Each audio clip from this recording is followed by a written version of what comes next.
What's going on, everybody? Welcome back to another day, another episode of The Daily Grind. I'm your host, 30 and Still Gaming. How's everyone doing? On today's show, we got a couple different stories here. We got a couple different entertainment news stories. We have gaming stories. Why my camera always goes off of white balance. We got Star Wars Lucasfilm boss Kathleen Kennedy expected to retire this year.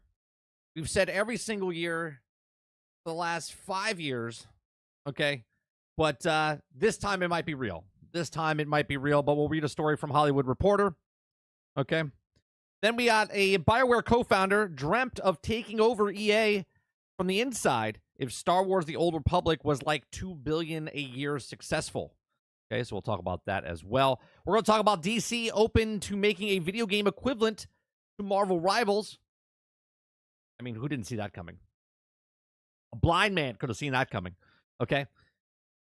We're also going to talk about Deadpool creator says Kevin Feige should get off the mound. He spent as Captain America Brave New World suffers a huge box office drop. We're going to watch a video from IGN of Jump Ship, which is a new game that we looked at around 10 months ago.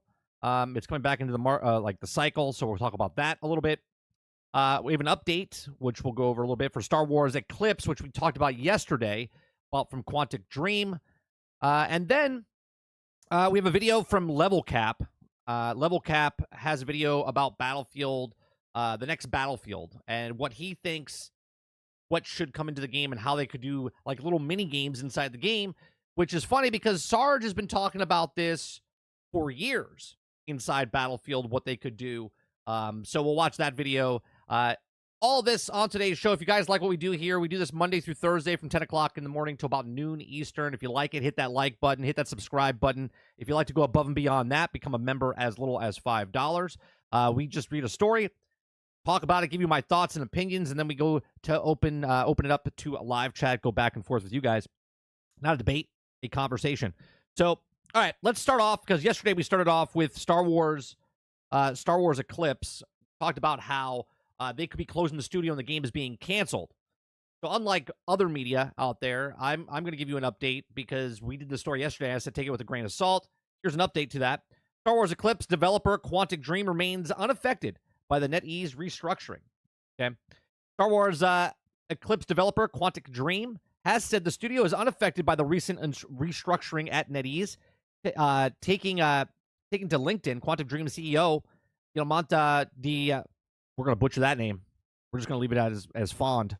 Okay. Made a statement on the recent layoffs and the studio closure from NetEase saying, quote, "We were deeply saddened to learn about the recent layoffs and the studio closures affecting some of the NetEase Group's divisions. Our thoughts are with everyone that's impacted, and we sincerely hope it's quickly finding new opportunities."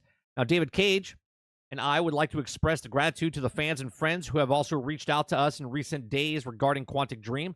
We want to reassure everyone that the studio in Paris and Montreal remain unaffected. We are in continuing the development of our project at full pace and with several open positions available in both locations. So there you go. The Star Wars game doesn't seem like, as of right now, is affected in any way, shape, or form. Founded back 28 years ago, Quantic Dream remains committed to strategically outline David, and also in 2019 when NetEase initially required a minority stake in the company. Over the past 6 years, NetEase has been a dedicated partner, providing us with creative freedom and financial resources necessary for our studio to grow and strive. In 2022, Quantic Dream became a wholly owned subsidiary of NetEase, aligning with our shared vision of the future.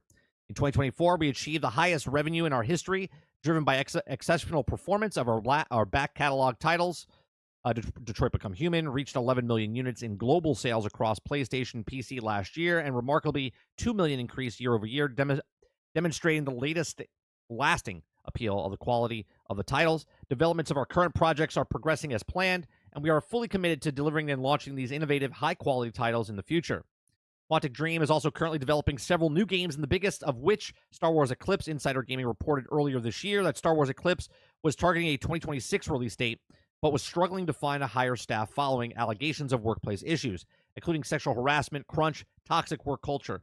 Now, Star Wars Eclipse is described as a new action-adventure multiple character branching narrative game set in the High Republic era, iconic Star Wars galaxy, In September 2023, Quantic Dream Vice President Develop said that the game was simmering in development.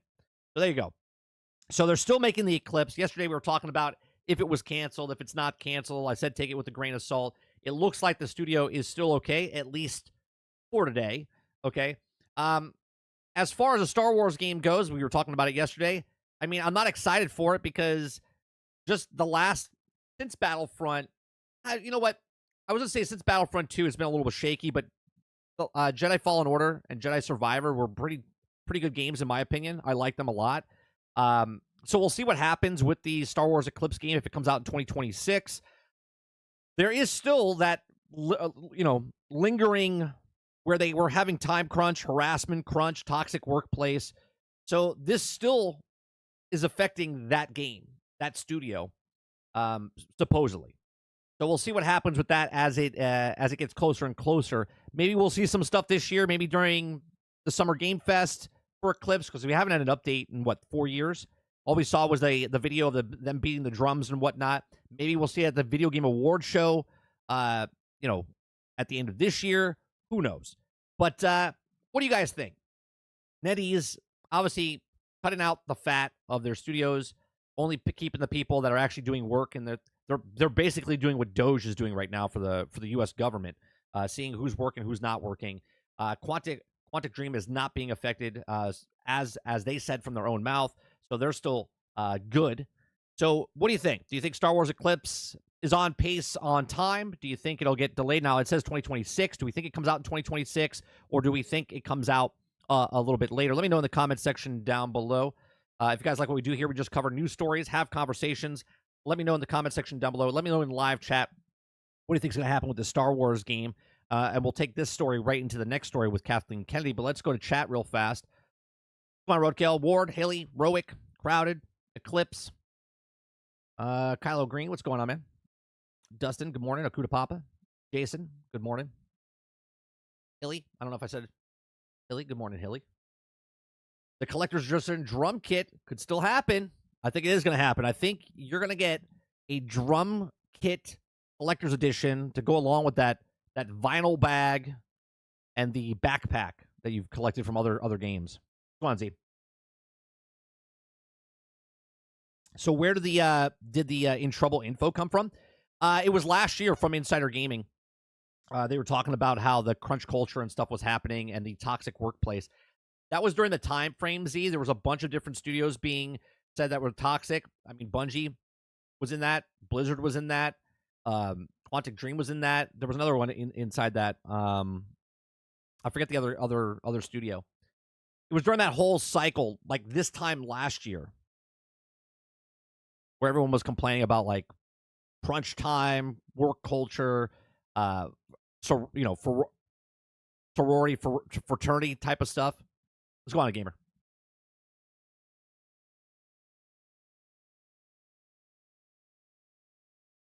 A little bit of hazing going on. There you go. Star Wars Eclipse developer Quantic Dream says they're okay. Which, let's be honest, in 2025, which means absolutely nothing. Because they could be fine, and then the game comes out, and it's just an absolute dumpster fire. You know what I mean? But we'll see. I have to say, Star Wars games in general are pretty good. Now, I know Outlaws came out last year. Ubisoft. If that game stayed in the oven for like 6 to 8 more months, I think people would have loved the game. It would have had praise, but it didn't, and you can't go back. First impressions are everything. So Outlaws was very low, expectation-wise, gameplay-wise.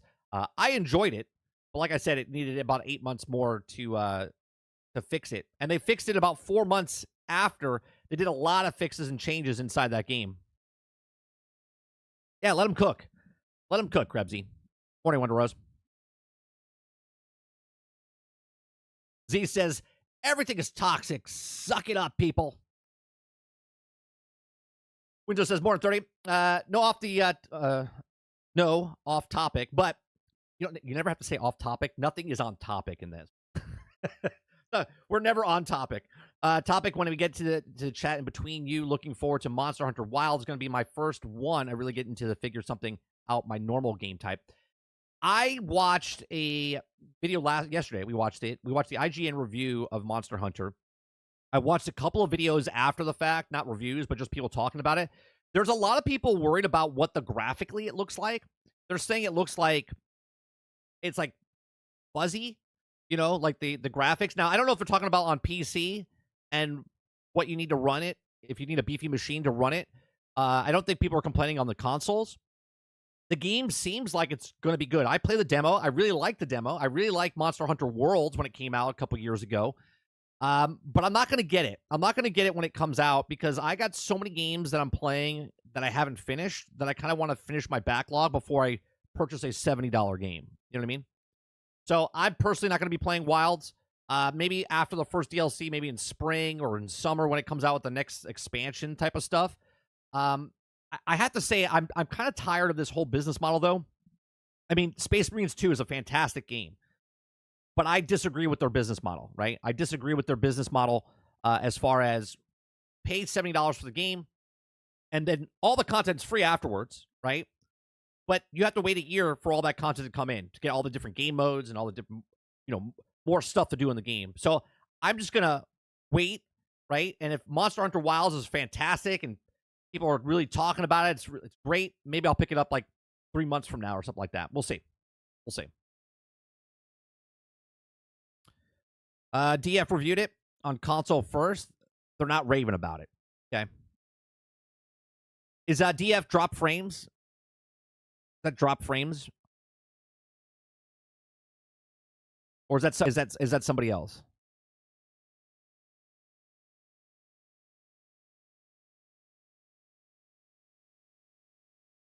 Digital Foundry. Thank you. I don't know, the people have initials all the time. Drop frames is a podcast. DF. Okay, Digital Foundry. All right. Come on, I'll turn. Yeah, I'm seeing a lot of people like the game. There's some people that don't like the game because they think that they kind of dummied it down. Then other people are saying that it's a fun game, but graphically it doesn't look very good. So, we'll let that community figure it out.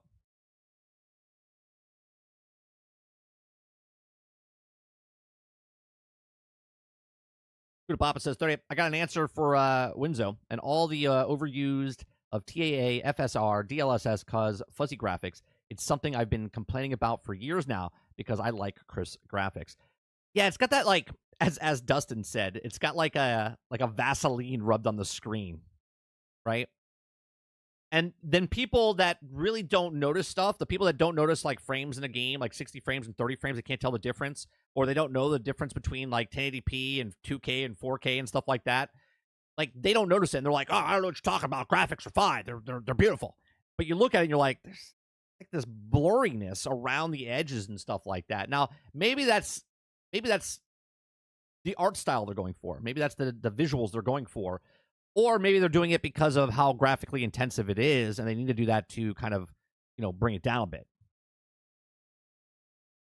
Altern says, all I hear is wait 6 to 12 months for Monster Hunter Wilds. I mean, I think 6 months, definitely. Right? Not to say the game is bad. Just that if you're going to pay $70, $80, $90 for whatever edition you're going to get, I don't feel like you're getting all the content. I feel like more companies are taking the content and keeping it outside, like Outlaws, like Space Marines.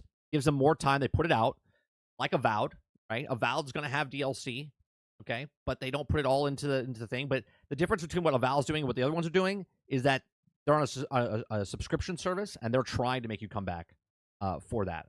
Where the other ones are not on a streaming service, right? They're just out there trying to make, meal piece the game together for longevity, so they don't have to work so much for the next game. And again, that's not a bad thing. What I'm saying, that's the business model now. The business model is make a game, cut the content from the game, and then meal piece that content over the next year, see how it goes, and if it works out, then we'll make more content, type of thing.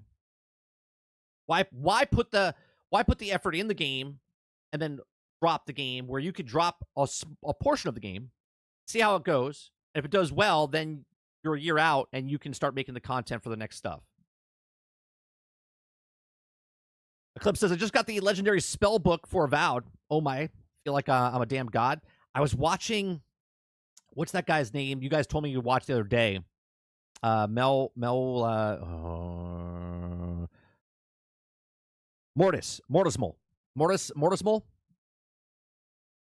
Let me tell you. Actually, you know what? I'm gonna bring up his video because I think we were talking about the other day reviews, right? We were talking about this reviews the other day. Our reviews should review the game. Like if you pick a game, then play that game, review that game, and then give a good review. I want you to listen to the very first part of this man's. I want you to listen to this man's beginning of his video. Okay. Listen to what we're not going to watch his video because it's 45 minutes. I did watch it though, and I want to tell you it's much better review than most other game reviewers do. Okay. I want you to listen to how long this man played this game before. Now, his whole shtick is that I've watched this stuff before. I forgot that his channel existed, though, I'll be honest with you. Right? That's not putting him down in any way, shape, or form. It just didn't show up in my feed. Okay? He 100% games before he reviews them. Okay? Now, just listen to what he played, how much he played. Ready?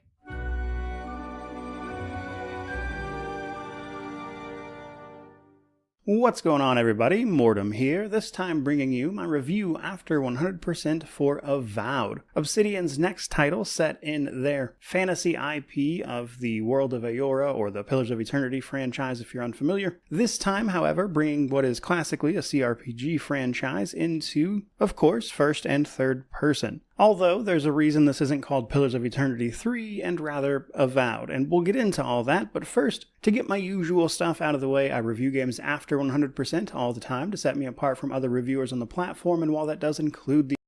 Which I think is a fantastic, thing to have. Him to say, to separate me from everybody else, is I 100% the game. If he 100% a game, that means he's going much more deeper into a game than other reviewers. And he's going to know stuff that other reviewers don't, which was my complaint yesterday when we were talking about it. The achievements, it also includes a lot more than that. There's a link below covering everything I go over, and my Steam profile is public and linked below as well. Now, in the case of Avowed, a few important things to go over. This video is going live just before the kickoff of the game's early access period. It has like a 5-day early access if you bought the more expensive version, and that is possible, of course, because I received a review key at the end of January, and what's more, back in November, I was invited out to Obsidian's headquarters in LA to preview the game, which I did in fact do, in large part down to my previous experience with the Pillars of Eternity franchise. I've covered both of those previous games pretty extensively, but with all of that said, I've got quite a bit to say about Avowed. Some good, some bad, but it's a game that covers a lot, and it's trying to do a lot, namely, reimagine the worlds of Pillars of Eternity, or Aora, as a place you can actually run through and explore and interact with all... Yeah, right, Z. He's made it now. He's on my small little channel. All of its lore. And for the most part, I think they nailed that part. I want you to hear how many hours and stuff he's put into this and how much he's played, right? And this is why this man's got my full-on respect. The more action-oriented focus that this game has, I do think that certain parts of it, in particular the fighter approach to the game, like, basic melee combat with a fighter-oriented skill tree, is a little underwhelming compared to the other options that are in the game, which makes the fact that this game leaves out options from the Pillars franchise especially noticeable. Now, I would hesitate to ever call what is not here from the Pillars franchise, like classes and things like that, missing, as I don't think they were ever planned or implemented to begin with, and in fact, some of that stuff not being here makes perfect narrative sense because its presence otherwise wouldn't have made any sense, such as being a cleric or a paladin. But things like a chanter or Cypher, unique classes to that world that were really interesting, not being here I do think is a bit of a bummer coming specifically from Pillars. But, of course, how much that bothers people who have never played that franchise was obviously going to be up for debate, especially when you start looking at the wealth of different ways you can customize this game to be more approachable to you, which is where I want to jump into the technical state of this game. So, as you've likely already seen on screen by now, you can in fact play this in first or third person. That is an option you can toggle, and what's more, there's a host of UI stuff I want to get into in just a moment. But first and foremost, let's talk about the more negative stuff. So, broadly, I didn't really have any problems playing Avowed. If anything, it's quite polished, which isn't a huge surprise given that they have gone to great great lengths to start working on handling things like bugs, etc., which we saw with The Outer Worlds. You can say many things about that game, but it launched in a very polished state, which is the same case for this game by and large, though obviously it's not perfect. Across about 110 hours with the title, I did experience 110 hours. 110 hours. Okay. crash, and probably much more annoyingly actually, every time I would close the game and come back to it, like say the next day or whatever, it would actually rebind the key binds that I had already changed, so it would basically put them back to their default state. Hopefully that's the kind of thing that'll get fixed with a day one patch and you won't experience that for yourself, but it was certainly an annoyance on my end. But otherwise I really didn't experience too many problems, and instead there's actually a host of things I want to go over that this game does that I've seen people ask about over the last few months since the preview. So as I mentioned, first and third person, that's there, but what's more... Well, wait, Alter. No, it's not 100. It's not 110 hours for him to complete it. Listen to what he says. The heads-up display is very customizable. In fact, you can turn it off completely if you want to. The default option sees things like damage numbers popping up. Personally, I didn't like that, so I turned off the floating damage numbers, which you won't see much of in these videos outside of a few instances, just for, reference. If you don't like how loot glows or is outlined, you can change stuff like that in the settings and the menus. There's a field of view slider for first person. If anything, there is an impressive amount of accessibility options here, including things down to like UI and text scaling, which I think has a lot to do with Obsidian's dialogue system that they've really been expanding and fleshing out here and there, which we saw in, I believe, Pentiment actually. So if you're concerned about any of that, a lot of it is extremely customizable. Now, before we move on, I will say that in third person, sometimes the animations could look a little wonky, especially if you started like really increasing your movement speed, which probably has something to do with the fact that basically every animation in third person is conformed to the sort of master set of animations, which are the first person versions. So everything that happens in third person has to fit the first person animation timings, which might account for why some of that is. But for the most part, ton of options, some minor stuff that I hope the day one patch fixes, like those key rebinds I mentioned. Otherwise, had a pretty great time with it, no issues. Though obviously with this being fully before launch and before everybody gets their hands on it with all sorts of different hardware, my own PC specs are in the About section of the channel, by the way, we shall see how it runs for everybody else. But for me, very smooth sailing. Which brings us to the difficulty of this game, and my own playthroughs actually. So I played this game a lot in the couple weeks of access that I had. In fact, I had time to do a full playthrough on normal difficulty in first person, which was my first one, and then I did a second full playthrough with a different background in third person on Path of the Damned, the hardest difficulty, followed by 3 very, very quick playthroughs on story difficulty just to run through and see the different story options presented. He played it 5 times. Hard difficulty, all first person. Then he played it a second time with a different character, and then he played it story mode difficulty 3 more times. To the different backgrounds you could pick. All of that basically just to give you a lot of different feedback about all the... And that's my point right there, right? What this man just did and what he said for his review. Now, should every reviewer do this? In my opinion, yes. If you review a game, if IGN takes somebody and says, I want you to review this RTS game, or I want you to do this live action or this open world survival game, that person's job is to play nothing but that game, know the ins and outs, not something they're like, well, I didn't really like this system, so I'm not gonna partake in it. No, play the entire game multiple times and then give a review on the actual game, right? This right here, I will go to him now for majority of games that I'm interested in, okay? His whole review is 45 minutes long. He goes into much deeper of what this game is, okay? Much deeper than anybody else that I've heard. Why is that? Because he didn't try to get his review out first. Do you know what I mean? Like, he put in that time, put in that effort to give you the ins and outs, the good, the bad, okay? So if you guys want to go watch his video, go check it out, okay? But the point is that the man put 110 hours in. You hear other reviewers put in, I played 5 hours. I played 15 hours. I played 20 hours. I played 40 hours. This is my thoughts, which is fine. But they tell their thoughts like they know the entire game inside and out, which they don't, because it's impossible to know all the ins and outs within 20 hours. Okay, he played different characters, he played different classes, he played different difficulty levels, right? He talks about the dialogue options and how it actually does change with your choices inside the game. He talks about the combat system, he talks about the graphical stuff, he talks about the entire story without spoiling anything, okay? Like, that is how you do a review. How does he do it? By just doing one game and then he has to do another game? I have no idea. But the man is dedicated to what he wants to do. He said, people give reviews and they give shit reviews. I'm going to do a review where I only play 100% of the game, and once I 100% it, and then, and only then, will I give my review of it. That's applaudable. Okay? That's applaudable.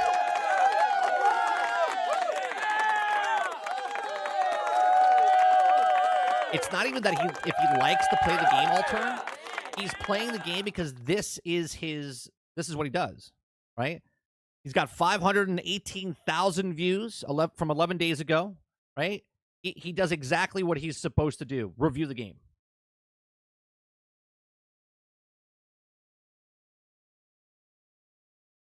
Yeah, Sarge says, so you mean actually do a review? Right, an actual review. I played this game for 10 hours, and let me tell you how bad it is. It's like, right? Then you get the people from IGN. I don't really like RTSs, but I'm reviewing the game. Right? I don't like open world games, but let me tell you how bad this open world game is that I don't like, because I don't like open world games. How about you just tell me what the game is? How about you just tell me what the game is? The good, the bad.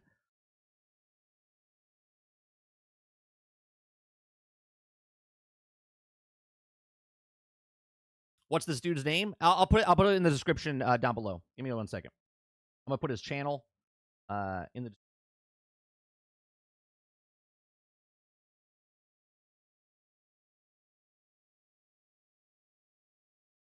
Yeah. And I'll put the video whole thing. There you go. It's in the description down below. Below Level Cap's one in there. And this is what I'm saying. Look, I don't do reviews. If you want to come in as I'm playing the game, and I'll put the same amount of hours as him, right? I'll probably put 100 hours into this game when it's all said and done, okay? And then I'll tell you what my thoughts are.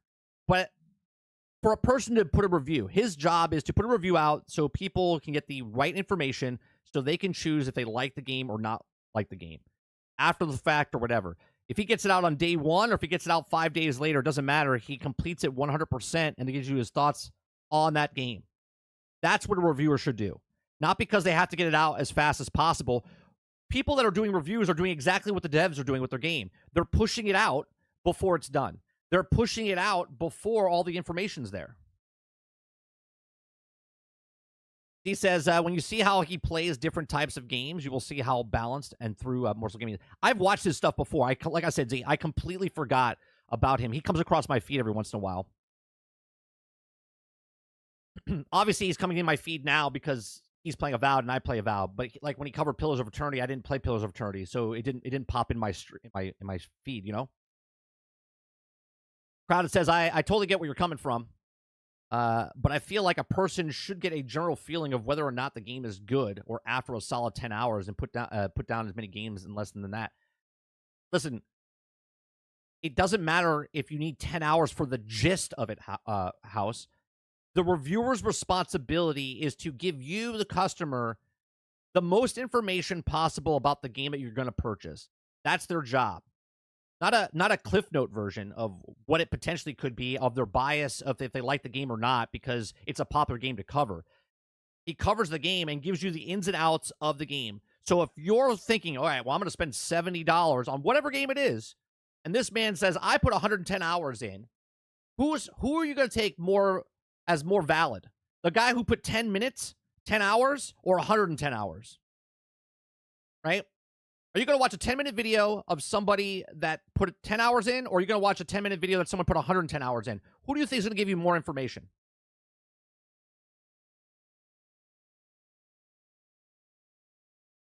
I have played games, never thought I would because of him. Brought up a gameplay types. That's what I personally like. Look, reviewers should give you a review of the game, not a glance. If it's a glance of a game, or you didn't do the whole type of game, then it's not a review. Eclipse says, this is why I looked up gaming. Also, people that work on YouTube channel are big Monster Hunter fans. They're also the ones that also showed me Dauntless, so I watched them for the Monster Hunter review. Pillar vids are tough to watch. I will not play. Yeah, I'm not interested in Pillars. I wasn't interested in Pillars at all. This is sort of whetting my appetite, like, because I'm playing this. Maybe I want to go back, because this takes place, I think, 3 or 4 years after Pillars of Eternity, too. Eclipse says, yeah, you're just reviewing. There's also a difference between just wanting to play the game and review it if you should review the whole game, right? If don't call it a review if you're not going to review the game. That's all I'm saying. If you put in 10, 40 hours and you're like, I put 40 hours in, I beat the game, but then you start talking about stuff and it doesn't sound right, and then other people are parroting what they're saying because they're not playing the entire game. So you become credible, right? If I made a review and I played 10 hours and people just like my review for whatever reason, that's false, because I haven't played the entire game. I'm just giving you 10 hours of my thoughts, which is fine. You can do a thoughts video. Poe does that all the time. He gives you his thoughts within a couple of hours in, and then gives a review or a thoughts afterwards, like after he's done with 60, 70 hours or whatever, okay?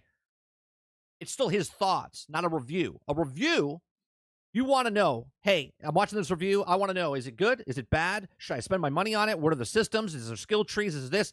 Everything. Not because you didn't like, well, I didn't really like the story, so I just smashed the A button.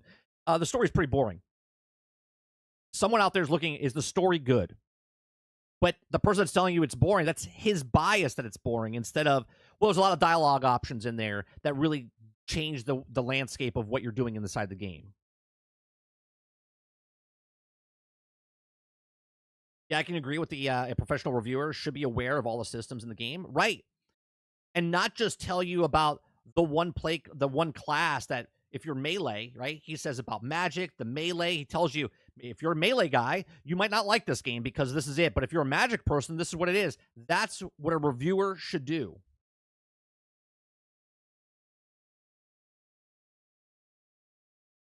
Give me 1 second.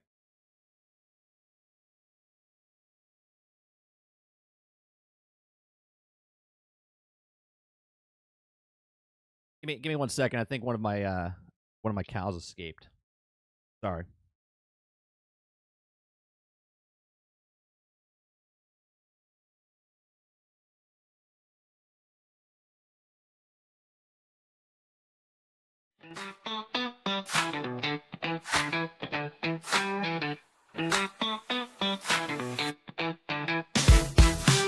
Scroll through, you're feeling the vibe, got the energy, you're along for the ride.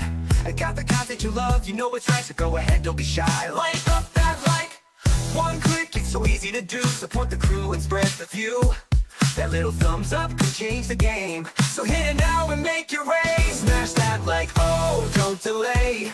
It's your ticket to brighten my day. Smash that like, come join the team. Show some love for the dream off screen. Whether you're chillin', laughing, or deep in thought, that like button's just waiting to be caught. Share the moment, let's make it grow. Help the algorithm, let the good vibes flow. One tap, it's all it takes to boost the fun and up the stakes. Don't just watch, be part of the hype. Join the squad and smash that like. Smash that like, oh, don't delay. It's the fuel to keep us on our way. Smash that like, make it glow. Hit the button, let the world know. Oh, it's your moment.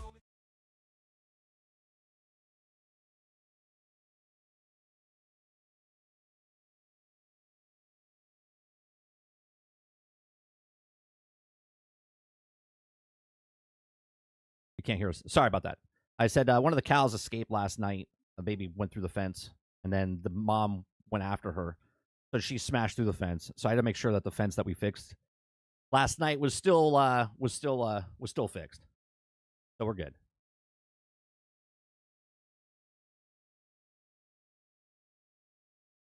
All right.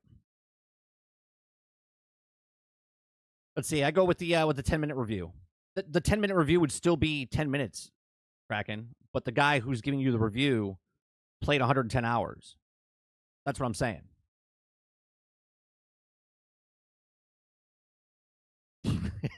Hilly says, Lost Cowed side mission. Kuda Papa says, I was using the melee range magic, great combo. I kind of want to switch up and go magic. I'm doing all melee right now. I want to like respect. I'm gonna play a little bit more with the melee and then like switch it up. I think I'm gonna respect.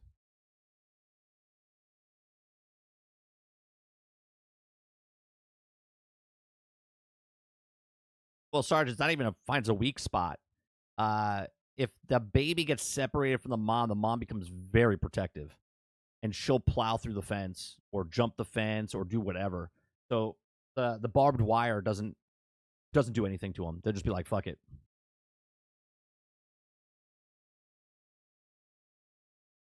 Am I a farmer? I am not a farmer. I'm married within a family who are farmers.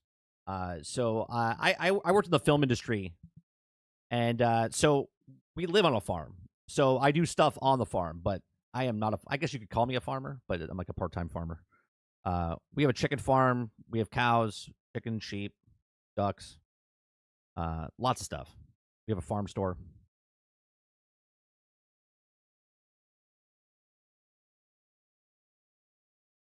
Those cows are always home. Yeah, they're always here.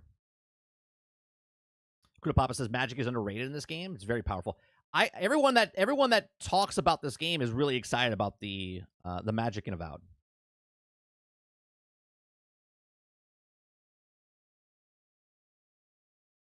Ultimately, everyone just needs to find a reviewer or multiple they can trust. A reviewer can spend 120 hours, 100% the game, and still give bad info. Sure. But the person that's playing a game 110 hours is going to have a lot more information and is more credible because they played the game more than someone that put in 10 hours. No matter what you say or what you believe, the person that put 10 hours in does not know the same amount of information as the person that put 110 hours in. As a reviewer, pick the reviewer you want to watch, sure. But a reviewer should review the game, meaning the ins and outs of the entire game, and put it on paper, and put it on a video, and tell people what the game is. Someone that played for 10 hours is not going to have the same information as someone that paid for 110.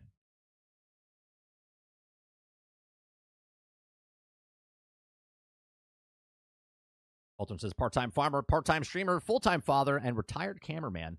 Man does it all. Or nothing.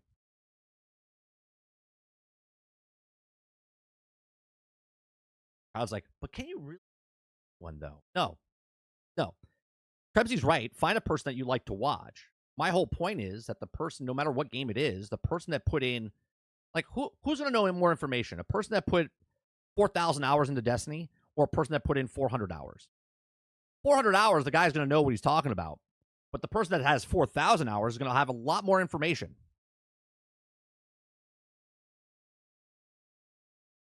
Right? And someone just playing 400 hours, giving you their thoughts and stuff is different than a professional review, okay, that's giving a review of a game. Gamer says, Avowed looks good. It just does something about the color palette I don't completely love. Yeah, a lot of people are talking about the purples. Everyone's like against the color purple because of Avowed and other games that came before it. They have this green, purple color palette.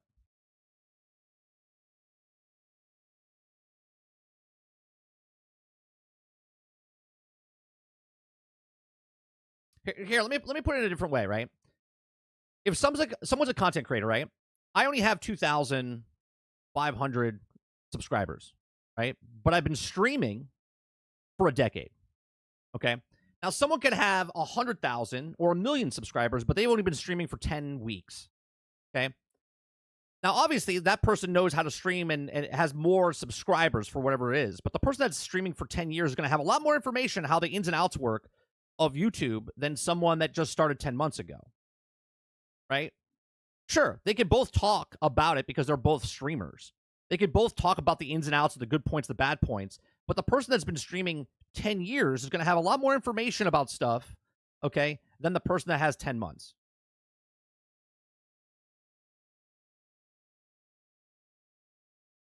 Eclipse says, yeah, I still watch Skill Up and ACG. I just like watching the guy because he does 100%.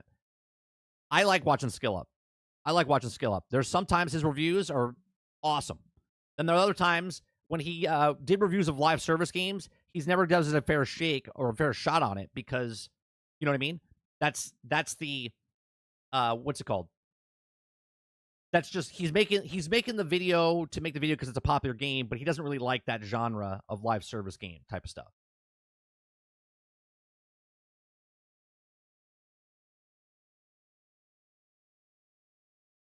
Sarge says that's because you keep playing people who are worse than Greg. Find a park with the chess people. Krebsy says depends on the person. That 4,000 person could just play core activities like strikes and gambit, when 400 our person could do Grandmaster, Nightfalls, raids, trials, etc. Sure, but if your point's exactly the same though. If the guy's doing just the play core activities and the other person's doing the hardcore Nightfalls and raids, if you're watching a review for Nightfalls and raids, and the guy for 4,000 says I don't really play raids, and the guy with 400 does, but the guy that's playing 400 doesn't know the play core activities because he's in that endgame stuff. They're both valid because the 400 guy is putting more time into the trials and raids, where this guy's putting more time into this. But the guy playing 4,000 hours still has more information about the game than the guy with 400. Come on, Dirty Bear. Just dropped in. Say 30, absolutely right. Have a great day. Knuckleheads, appreciate that. Have a good day. Private House is still skill up as a long-time Destiny player. Yes, but he plays Destiny different than everybody else, right? He was a big Division guy. He loved Division. But other games that did the live service stuff, like he likes Destiny, right? Not a big fan of Warframe, not a big fan of other games like it. He wasn't a big fan of Outriders, wasn't a big fan of Marvel's Avengers, wasn't a big fan of other live service types of games because Destiny kind of like spoiled him on that.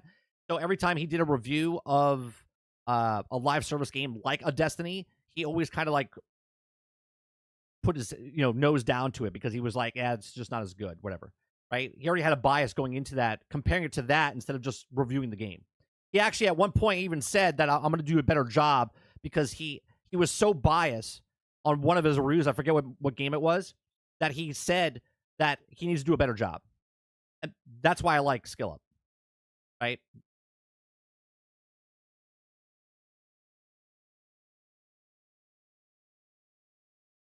Yeah, I'm not saying what Skill Up did was bad, right? But he made a review about a game and didn't tell me about all the systems inside the game. So now I'm playing the game and I'm like, oh, what is this? I was like, oh, that's not true what he said. I like watching Skill Up. I like watching ACG. Every once in a while I'll do Matty Plays. There's different reviewers for different people, and watch who you trust or whatnot.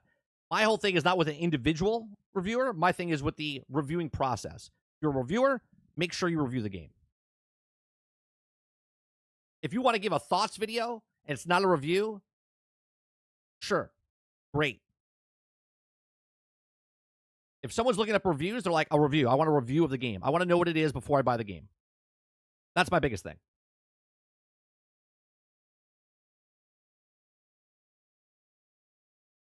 All right. Let's go to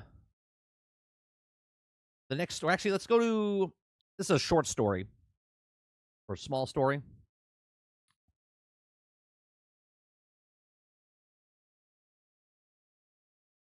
Next one is DC is open to making a video game equivalent to Marvel Rivals. I mean, that's all we need to really say. The article, I'm assuming, doesn't really go into much because it doesn't look that big. Very small. But that's the discussion, right? I mean, we talked about this. Like, Overwatch had no competition. No competition for, 8 years? Zero competition. Overwatch came in. Battleborn was a competition, MOBA type of thing, but there was no hero shooter like Overwatch. Okay. And now Marvel Rivals is here, and Overwatch, Blizzard, has said that they're struggling. Okay. They feel rejuvenated because now they're actually competing with someone. And obviously, I feel like the hero shooter today, because of Overwatch and now Marvel, and because it's successful, Marvel's successful with what they're doing, I feel like this is the next battle royale craze.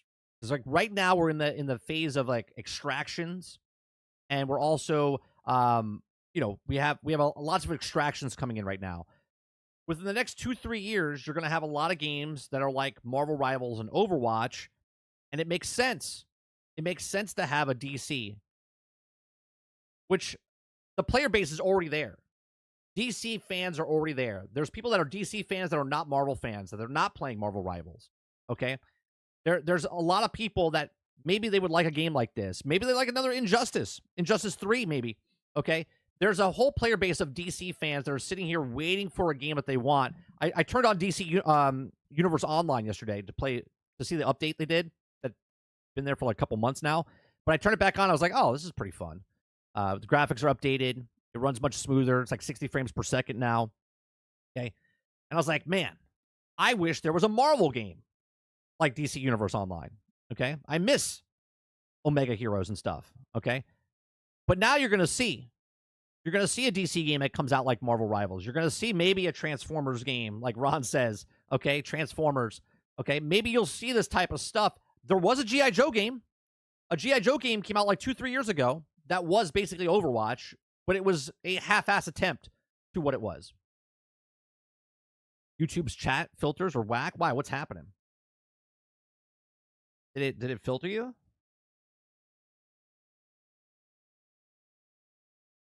I don't see anything taken out. Crowd says, is Overwatch saved? Will our gallant heroes make an epic return? Find out next time. Everybody says they fucked up the multiverses, and they will fuck up this up too. I mean, they had issues putting IPs they own into their own games. Yeah, I don't. Multiverses is mind-boggling to me how you fuck that up, right? And it sounds like I read an article today that they're going to be fucking up one that you guys were talking about last night, Game of Thrones. The Game of Thrones WB, okay, doesn't know what they're doing. They're making a gacha game with Game of Thrones, and people are saying it's not good, right? Graphically, it looks intense, but people are complaining because they picked mobile and PC, okay? But anyway, back to this. Let's read the article here, okay? It says DC boss James Gunn and Peter Safran recently had a press event where they talked about the upcoming DC slate and even delved into what they're making video game projects, confirming that they are in active discussions with Warner Brother Gaming Studios, including Rocksteady and NetherRealms. They'll also be open up to making Marvel Rivals competitor for DC. Safran spoke up about the hands-on role in the process. Like think about if DC made a Marvel Rivals competitor. Okay? Now, obviously, does it have to be as good? No, but they can use it, which I thought they were going to use multiverses for this. They can use the DC Marvel Rivals, right? Let's say DC Rivals. Okay? DC Rivals comes out, okay? And they start using that to promote the movies that they're making, because they said they're coming out with a whole slew of films, and they're going to make an end piece like Avengers type of movies, but for DC. So if they come out with a Batman game, you have Batman characters come in. If you come out with a Aquaman game, you have Aquaman come in. You know what I mean? Like the cross promotion that they can use for these games by putting new characters in, start now, which we talked about with James Gunn, what was it, 2 years ago? One of the first videos I made on this channel talking about James Gunn when he announced the multiverse of the DC universe. I forget what it's called. You guys will let me know. But talking about how you can do cross promotions and stuff, and keeping the same characters as the voice actors, as the characters are coming across. Sort of a DC gaming universe. Okay. So Gunn added that Safran's review game design stories earlier in development ensure that they align with the larger DCU plan. Okay. Quote, he says, we will design for projects in very early stages. We want to talk about those. We talk about that when the stories might be. And also we'll say, well, maybe you want to go this way because of the planning of maybe doing something else with this character. Despite this forward-thinking approach, Gunn confirmed that the first official DC Universe video game won't arrive for at least a couple of years. However, Safran hinted that they're also already actively involved in shaping up multiple projects and are currently in early development. They're also mentioned how they're also doing collabs with Fortnite for the Superman rollout, and also would be open to doing a DC similar to Marvel Rivals, according to a report by Brandon Davis. Recently, it was reported that Rocksteady is working on a single-player Batman game, although that would also likely be a new entry in the Arkham series, and Bloomberg source said that the game is years away from release. Monolith Productions' Wonder Woman game is also reportedly still in the works. So, question here says, would you play a DC version of Marvel Rivals? Yes. Yes. We're all a bunch of geeks and nerds and video game guys that want to play the comic books and the movies on the thing. I want to control Batman. I want to control Superman and Aquaman and Flash and Wonder Woman, right? Like, I want to control these characters. That's why people like Marvel Rivals. 86 years, and I believe DC's older, right? Isn't DC older than Marvel? This is the perfect rival of two rivals is DC. Okay? If DC, in my opinion, if DC had DC rivals, like a Marvel rivals, Overwatch would be dead in the water because more people would be interested in these characters and those characters than the Overwatch characters going forward. But these are just my thoughts. Let me know yours in the comment section down below. What do you think? Does DC need to make a rival, right? Do they need to make a competitor to Overwatch and Marvel Rivals? Let me know in the comment section down below. Let me know in the live chat. What do you think? Would you be excited? Are you not a Marvels fan? Would you be more excited for a DC Rivals type of game? Let me know in the comment section down below. Please make sure you share, like, subscribe, and if you like what I do here, check out some of our other videos. Thanks for watching. All right. Ron Slusher says, Mr. Freeze would return. Yeah. Be back. I'd be back. Crowd says, the announcement reminds me of when they announced Destiny 2, and the entire community was like, this is too easy for them to fuck it up, and yet they still. Sarge says, it's funny how all of a sudden, after Rivals dev team are so interested in the gaming of a hero shooter. Weird, right? Yeah, it's amazing.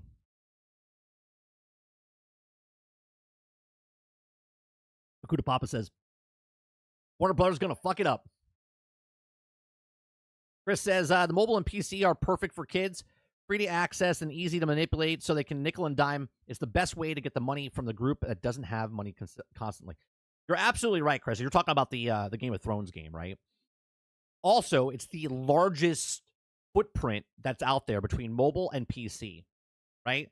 The console market is the smallest piece of that pie of the gacha game moment where mobile phones are in the billions, 3 billion devices, and then PCs are almost 2 billion devices for PC gamers. Yeah, that's why they're going what they're doing for the Game of Thrones one. Does DC have a roster to compete? I think DC has a roster to compete for people that like DC, Kraken, right? Like, people like DC that don't like Marvel, and people like Marvel that don't like DC. Then there's the hybrids that like both, right? Some people like Superman and Batman and Wonder Woman, Aquaman, like the core. But the deeper characters that they don't know about, maybe even like a Cyborg or I'm trying to think of characters off the top of my head that I can't.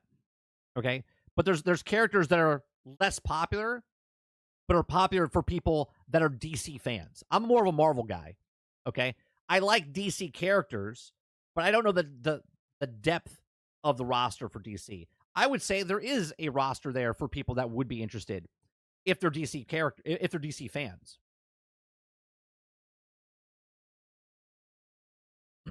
Eclipse says, not going to lie, I would love a DC Rivals. I'm more of a DC fan. See, there you go. Right? If you had to choose, and they were both out there, and someone's more of a DC fan, they're going to play the DC. It's already got a baked-in market. Roadkill says, what's going on? If you're old and still gaming, you better hit that motherfucking like button. Whoa. Whoa. But the curse words going on. And I said it. No, it's all right. On purpose. Not just that, not just to add DC characters to Marvel Rivals as a collaboration. Well, that would be, I guess they could. It's a multiverses, right? But that'd be a logistic nightmare. DC never wants to mix with that, even though they're in Fortnite. But that's Fortnite being the moderator in between. Right? They're paying some good money for Fortnite characters like that. Why don't they have a badass Superman game? We've had this conversation before, Roadkill. Making a Superman game is pretty difficult because it's just like having a cheat code the entire time, right? You got to make him powerful, but you don't want to nerf him. We've talked about what type of game we should make for Superman. I said like an early on one, and as you level up, you're becoming like your young Clark Kent, and you're getting your powers. You know what I mean? As you level up the skill tree, and then like the end game, you become Superman type of thing. Krabby says Batman has the most recognizable villains out than anyone, Marvel or DC. Yeah. Yeah, I know more villains in DC than the actual heroes in DC. Batman alone, yeah. DC and Marvel are so vast, they can make games in every game. Yeah, they could. Look, I think they should make a Ultimate Alliance for DC and Ultimate Alliance for Marvel. They can make a hero. They can make a Battlefield type of thing. There's so many things they can do. Individual story games. We've talked about this multiple times on this channel. As a Marvel Cinematic Universe, there should be a Marvel Gaming Universe, okay, across all platforms, right? So the same voice actor that's in this game over here is the same guy who plays this Spider-Man, regardless of what the graphics look like, whatever. The same Captain America. It's the same, right? It's just different. You have to look at it as this. If Monolith's making Wonder Woman, and then all of a sudden, Blizzard makes a Wonder Woman game, whatever. It's the same Wonder Woman. It's just a different story being told. That's it. Just like a different artist is writing the comic book. Sarge says DC has a crazy list of characters that could also use for WB, not to fuck it up, but they also could use just for Justice League versus Legion of Doom. That's a basic start. DC is about to hire a Chinese company to make DC. Wouldn't it be funny if it was NetEase? NetEase is not only making Marvel, but they're also making a DC.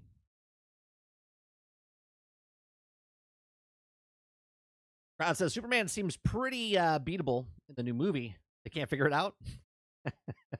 But times they changing all these young kids, they probably don't even know what DC is. Maybe. I mean, my son knows the basic. He has the starter kit basically of what DC characters are. He knows Batman, Superman, Wonder Woman, Aquaman, Flash.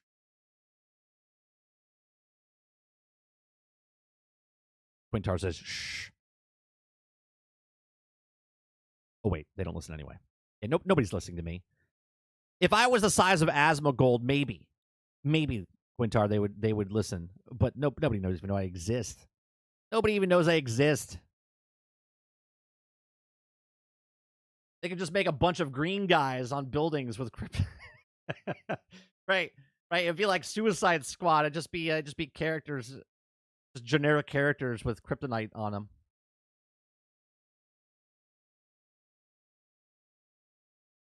I think Ghost Rider will be in the game. I'll think he'll come in the game soon enough.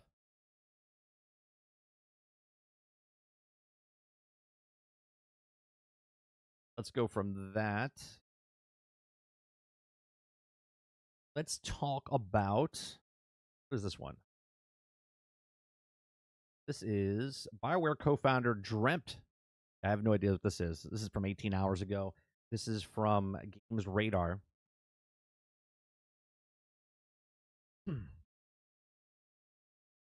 Yeah, he knows Marvel more because I'm more of a Marvel fan. Right? Until he gets old enough to like ride his bike to the comic book shop or, see stuff from his friends. Like if his friends know more DC and he starts to read the comics, if he ever reads comics, you know what I mean? Like that's up to him. But from me, he knows the Marvel Cinematic Universe much better than he does DC. But that's not really my problem. That's more of DC themselves, right? DC hasn't really put out a lot of good things in recent years as far as movies, as far as games.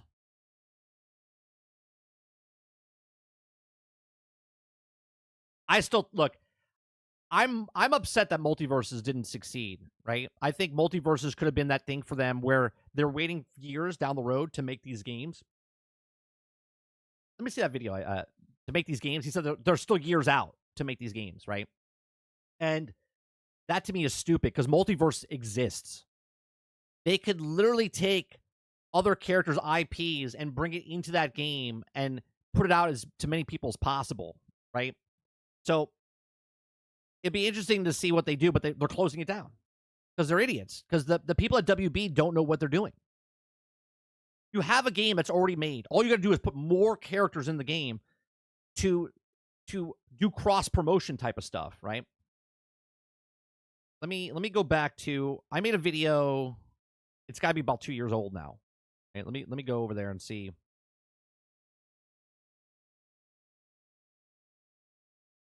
It's with James Gunn. It's one of the first videos I think we made on the channel. He came out in 2023 talking about it.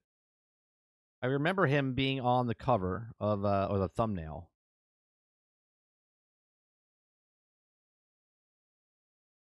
Gotham Knights getting DLC. It's called Gotham Knights getting DLC. It was January 31st, 2023. I think I talk about it in this video, if I'm not mistaken. Hello, everyone, and welcome back to another video. On today's video, I'm going to be talking about, let me see, I think it's here, and keeping others, but that's a whole nother video on a whole different channel. Now, let's go back to the future of gaming in WB realm. We have Gotham Knights, Suicide Squad, Kill the Justice League, and we have the Wonder Woman game that's being worked on. Now, of course, these projects are already either out or putting out the final touches or still in development, but I think the possibilities here that they can move forward with this. Now, both these games, or I should say all three of these games, can add on to, and sure, the actors that are the main protagonists, so like Batgirl or Red Hood or Robin in Gotham Knights, still going on to be the same actors, right? But anyone that they add in from here on out can be the actor that is going to be the reprised role from the live action show, film, or cartoon or game. So a Gotham Knights show that is coming out, they could add, let's say, Catwoman or Riddler or Bane from the show. They already have the things in there, but yet they don't want to add to it. They want to scrap it and work from the start to the game and vice versa, if you get what I'm saying. They can start making content from the show in as DLC into the game, and same making content from the game and bring it into the show and to connect the universes. Or it could be too late, and like Teen Titans Go, this game will be on the outside of the main universe and live on the DCLs. Same goes with Suicide Squad, Kill the Justice League. Maybe this was Gunn's plan from the start as soon as he got there, and then this is why Suicide Squads got pushed back a bit. Or perhaps the show, The Paradise Island, the one that syncs in with the Wonder Woman show or game. They could do vice versa there as well that is coming out. Oh, I forgot they're making a show about Wonder Woman too, aren't they? Now, we know that the actors that play these parts in the films are different than the voice actors we heard in the game in Suicide Squads, but that is where the film's flashpoint comes in. Because the film is going to be switching some heroes and not others, potentially, it leaves it open-ended to switch or not switch the actors that played those roles on the big screen in Suicide Squads, the film, or the TV show, or whatnot. Or the small screen, or in games, or animation sections. This game was great. Or it could see DLC for the game that is just single player, so co-op game. Like this was a fun comic book game. Like if you like comic books, this was a fun comic book game. This is one of the best open world aspects of being a Batman and stopping crime in the middle of the city. Sure, could it have been better? Yeah, but it was the best rendition of an open world Batman. Gotham Knights, they can continue to support it. Now, I don't know, but this does seem like it would be their best interest that the game is already made, and they can add DLC to it, and they can use it in the upcoming years to cross-promote the shows or the films by adding villains or other heroes into only the game Gotham Knights, but in Suicide Squads, Kill the Justice League, and any future game they have planned. Now, I hope they have something like this in mind. If not, I feel like this is a major missed opportunity, and even though Gotham Knights is not a live service... Well, guess what? It was a missed opportunity, because now we're 2 years later, and they're still talking about the games are still years out. Service game, they could still add more case files that just stand alone, and they could even just add them. Like if Poison Ivy comes into the show, then they can also just add Poison Ivy case files to the game to cross promote. This is just my thoughts. Let me know yours in the comment section down below. Let me know what you think of. There was another video I made. I know there's another video I made with James Gunn. I have to look it up.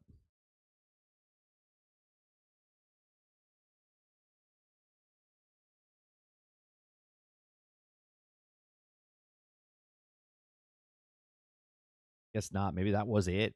Maybe it was a live show. It was a live show that I talked about.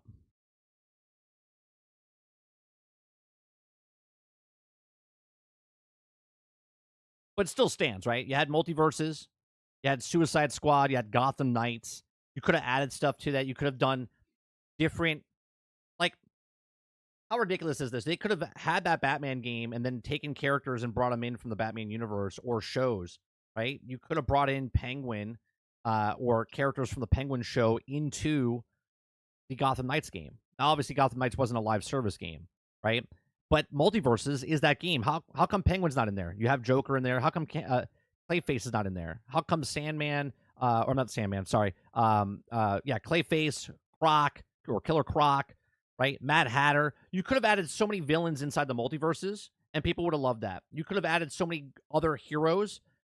Could have added other IPs, Harry Potter, right? You could have at least put the three in there. The three from Harry Potter, Hermione, Ron, and Harry himself inside the Multiverses game. And this is how stupid Warner Brothers is. Instead of keeping a game that's open where they can throw anybody they want inside the mix, they're like, yeah, we're just a couple years out. We'll wait for DC Rivals to come out. You could have Multiverses still alive. Just change your mechanics a little bit. Instead of monetizing the way you're doing it, make it a little bit more fun, and then you would have a game that would last another 2 years waiting for the other game to come out. And then when the next game comes out, then you can stop this game. if it's not making the money for you. Gamer says, yep, Suicide Squad could have been more like this. It would have been awesome. Suicide Squad is the Marvel's Avengers of DC. They botched it big time. I got the last light of Day Sword in Avowed, and now I feel like Epic 80s Barbarian. That sword looks so sick. I don't think I got the last light one. What section are you in, Sin? Are you in the first section or the second section? Or are you past the second section?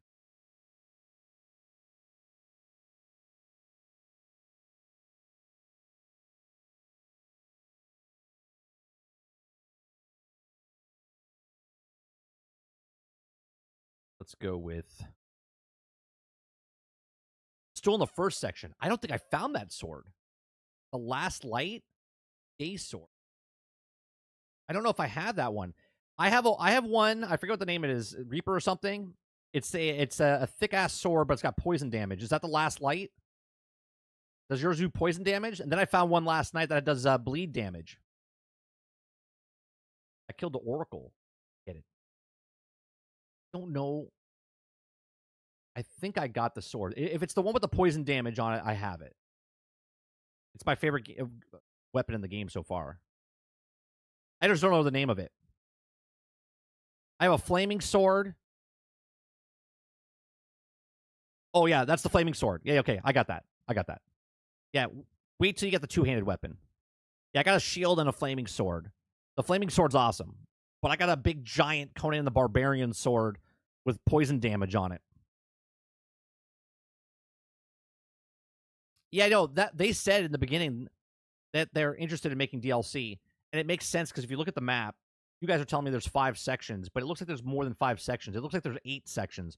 So it looks like there might be 2 DLCs. Maybe they already have it in the works. I don't know. All right, let's go to this story right here. Guys, like what I do here. I do this Monday through Thursday from 10 o'clock in the morning till noon Eastern. Hit that like button. Hit that subscribe button. If you'd like to go above and beyond that, become a member as low as $5. Okay? A lot of people subscribe to the channel, and they might subscribe because I'm talking about a gaming story, or they might be talking about a movie story. This is our live channel, right? So our live channel this is the live broadcast. If you guys like it, come on in. If you're watching over on Twitter or X, whatever you want to call it, come on over to the live channel. Okay, we have conversations like this, just a back and forth between interactive with chat. Okay, you don't have to be a member to talk and chat or anything like that. You just come on in and have a conversation. And what we do is we do breakout videos of this. And then if I talk about like one of those stories we're going to talk about is Kathleen Kennedy. The live show, you guys will watch it here. But if you miss it on the live channel, or you don't want to watch the entire show, you can go watch that Outbreak video over on Nerding with 30. Or if you want to see gameplay, you go over to 30 and Still Gaming. Or if you want to watch the breakout video of the gaming news here, you come and watch it on 30 NSG as the uploads and stuff like that. So I try to give a little bit to each and every person who wants to engage with my content in any way that you want, right? If it's coming to the live stream, coming after the live stream, whatever it is. All right, Eclipse says, so apparently Fable just got delayed until 2026. Well, I think we talked about that rumored before, right? That we just look at it and go, I don't think it's coming out in 2025. Is that official now? It's coming out in 2026? We'll look at that in Twitter in a second.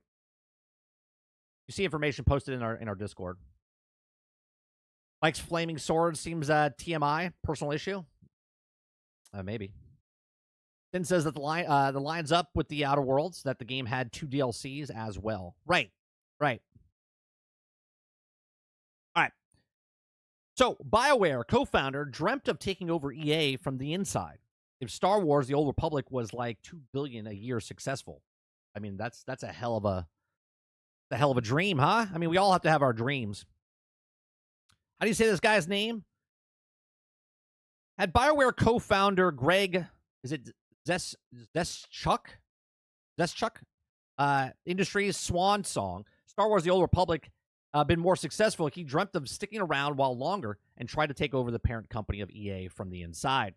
Now, talking to the My Perfect Console podcast about this time, BioWare, after EA snapped up ownership of VG Holding Corp, he says that he took 2 years of certain working under a global publisher wasn't for him. While Greg also pushed back on the idea of BioWare's problems started with EA, the studio had pretty successful run with likes of Mass Effect and Mass Effect 2. The lack of entrepreneurship wasn't for him, so he retired. He says, quote, EA gives you enough rope to hang yourself.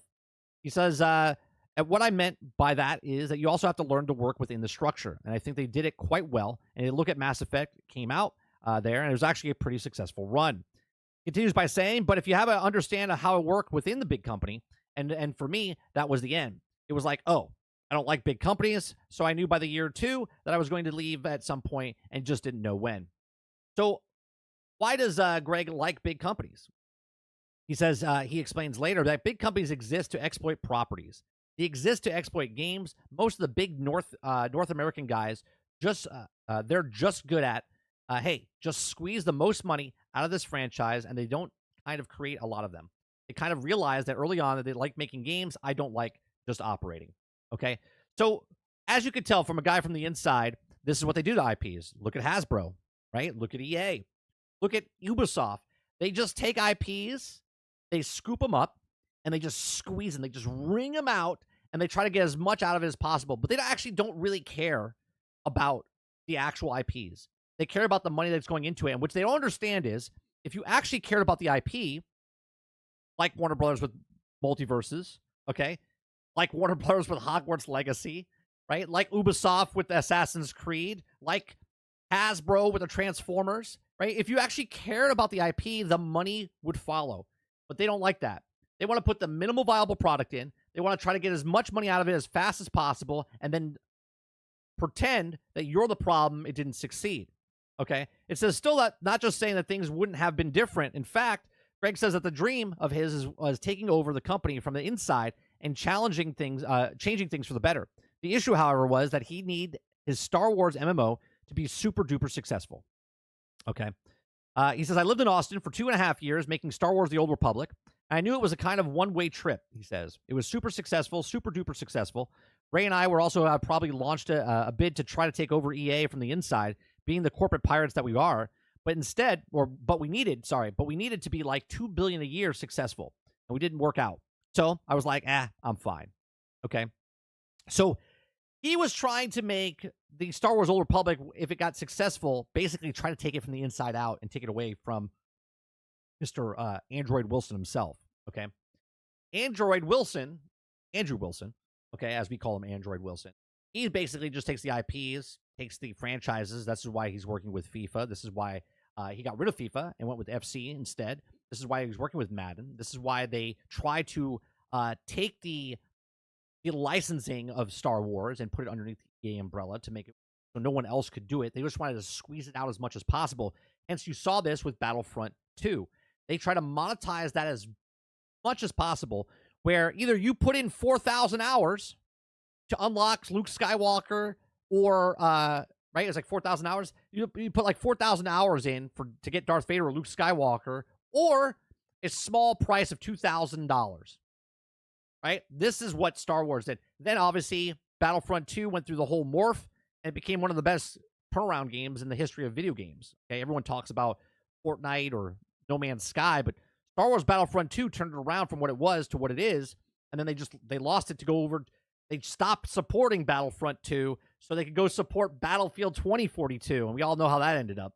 Okay, so it's interesting to see that he wanted to take it over and try to change the reins of what EA was going to be, where EA just rings out what the IPs are, and this man wanted to try to take it over to make it about the games, not about the IPs.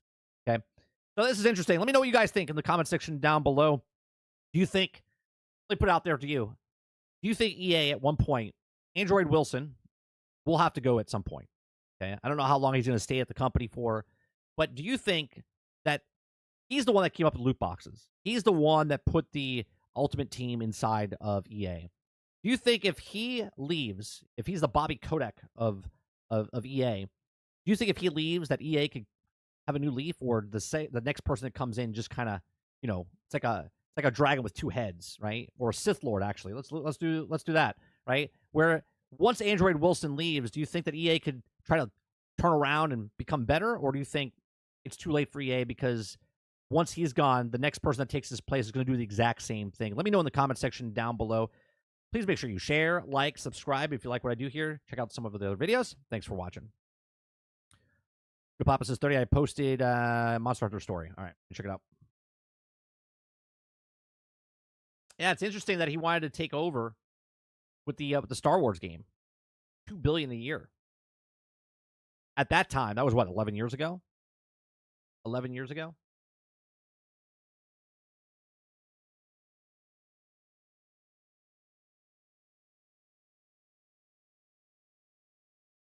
Xbox Studio head Craig Duncan confirms Fable is delayed to 2026. All right, we'll talk about that. Xbox Game Studio update, Craig Duncan officially Xbox Game Podcast. Okay. How long is that video?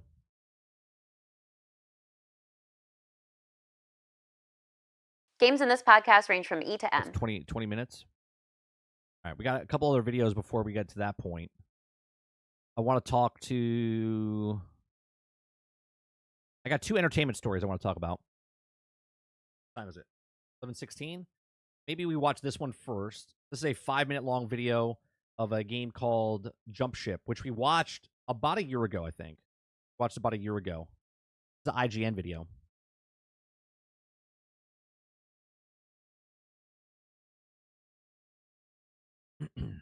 Titan says shareholders took over. Took over for EA. Yeah. EA is bound to shareholders and profits. They can't be passionate about it because they don't know how they need to be. Agreed. Yep. Yep. All right. This video is a 4-player co-op game. We watched this. It looked pretty interesting back in the day when we watched it over a year ago. This is called Jump Ship. Okay, it's a mix of Sea of Thieves with Left 4 Dead in space. Okay, so let's watch this and see what it's all about. It was almost exactly 1 year ago that I walked into a meeting during the Game Developers Conference and first got introduced to Jump Ship, a 4-player sci-fi PvE shooter that blends mechanics from Sea of Thieves, Left 4 Dead, and FTL into something I thought was extremely special. I recently had a chance to play the latest build with a few of the developers, and let's just say that if any indie game can break out big in what's already an absolutely stacked year of releases, I'd bet my money on Jump Ship. As it heads towards an early access launch this summer, it's more polished and more fun than ever. We will stop the corruption virus. Could this be the next Helldivers of this year? Could this be the Helldivers of 2025? And we will put an end to the Legion of Steel. All we need is crews like yours to join the fight. If you aren't familiar with Jump Ship already, it's a non-grindy space romp for up to 4 players. And note that I specifically didn't say multiplayer only because the team at Keepsake Games told me they're responding to feedback and building on what they hope will be a clever way for solo players to enjoy Jump Ship. In short, if you want to treat it like a single-player game, there will be narratively constructed AI assistants to help you man the ship. You get a taste of this in the prologue, which serves as 1 part tutorial, introducing you to gameplay mechanics like shooting, flying in your spacesuit, manning and piloting the ship, and ship combat, and 1 part lore builder. Primed for jump, awaiting your directive, Captain. Yes, Jump Ship now has a much appreciated story behind its core PvE gameplay. A malicious virus has infected machines throughout the galaxy, and it's up. Oh, good. Machines uprising. So this is going to be based on a true story down the road, huh? To you and your fellow Atrians to get to the root of it at the heart of the galaxy and stop it. You'll run through procedurally generated. Oh, look at that. The board looks quite similar to Helldivers map. Chains. Obviously, I understand it's a space map. And that's how you would do a space map, but of missions in each sector in order to get there. Some missions may take 10 minutes, others might take an hour. You'll know roughly what. Wait a minute. He said how many now? Some missions may take 10 minutes, others might take an hour. Okay. You'll know roughly what to expect going in, as each one of your branching choices on the jump map is color-coded to let you know how much danger you're voluntarily wading into. But of course, the greater the danger, the greater the reward. But some of us have decided that we will not go quietly into the night. Aiding you is a non-infected AI you discover in the prologue called Iris. who acts as something of a narrator on your missions. It's a welcome bit of structure around the solid foundation of gameplay Jump Ship brings to the table, as is the Hangar, which is the sort of base of I'm gonna tell you right now, I think this is a game I'll be interested in, especially to play with you guys on stream. operations from which you can cash in This is definitely a Wednesday night shooting the shit with Sarge game. You know what I'm saying?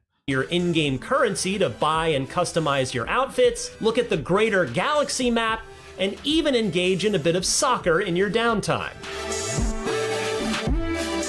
But back to that core 4-player gameplay. Boy, oh boy, is it fun. As you embark on your mission, things naturally won't always go according to plan. Your ship will get attacked en route to your destination, requiring one of you to pilot the ship and fire the meager pilot's chair weapons, while another sits down at the ship's That's cool. proper weapon station to wield the 360-degree pivoting cannon at annoying targets. Meanwhile, the other two of you might be mag-booted to the ship's hull outside, taking shots at passing ships. That is, until an enemy vessel damages your ship, requiring one or more of you to run inside, grab a fire extinguisher, crawl into a vent, and put out the I like this. The cooperative team play here, this is fun. flames. After all, you've got to keep that pineapple pizza maker in full working order. When you do get where you're going, all four of you disembark and make your way on foot inside the structure that houses the loot you're after. These evil infected robots will keep coming and they won't play nice, so teamwork is essential at each step of the mission. Your grappling hook helps you zip around areas both on the ground and in outer space much quicker, and once you've got the big loot, one of you has to get it back aboard the ship while the others protect I like this. I like this. your defenseless, arms-full self. But we Oh, are jump ship. Atirans. We fight back. Or try to. What else can we do? Both my demo last year and my latest one just the other day were short. On the one hand, it proves that Jump Ship is a blast in short bursts, and thus you don't have to quit your job in order to keep up with it. On the other hand, This is called Jump Ship. That's a mixture. It's a mixture between like Sea of Thieves and Left 4 Dead. It's a PvE game, right? It's a 4-player co-op. You can play by yourself, but it's a 4-player co-op. You have to work together. though, I haven't seen enough of the larger mission structure and the procedurally generated variety to know if it will deliver on its endlessly replayable promise. But everything I've seen so far absolutely screams potential hit. Jump Ship has all the right ingredients to become something special, and I can't wait to play a lot more. Will you join us? For more on Jump Ship, don't miss my first preview from last year, as well as the gameplay explainer trailer. And for everything else in the Let's watch this the explainer trailer.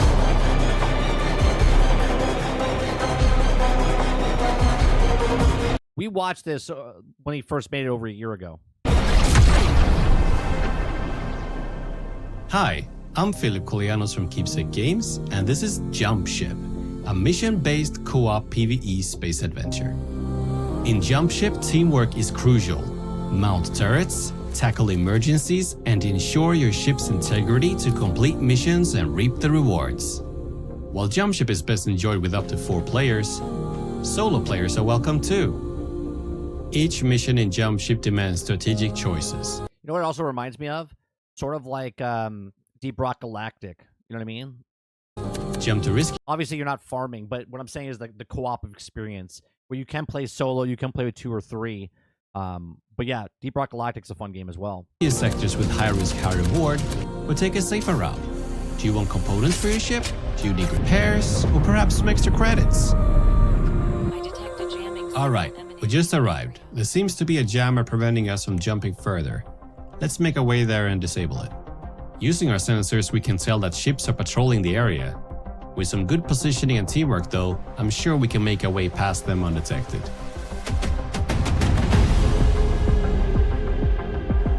We made it. Time to enter the facility. On foot, it's essential to stay together. I wonder if you can make different ships, like customize your ship as a crew. You know what I mean? That'd be cool. bunch of stuff that you can do. Like, I don't know if they have like trophies as you're doing certain things or collect certain things. So if I go back to my ship or my game, I can also put it there as well. And use all gear and equipment you've looted to stay alive. When that's done and all loot is collected, it's it is for console as well, right? Console and PC? time to return to the ship and... Pirates! All crew to their stations!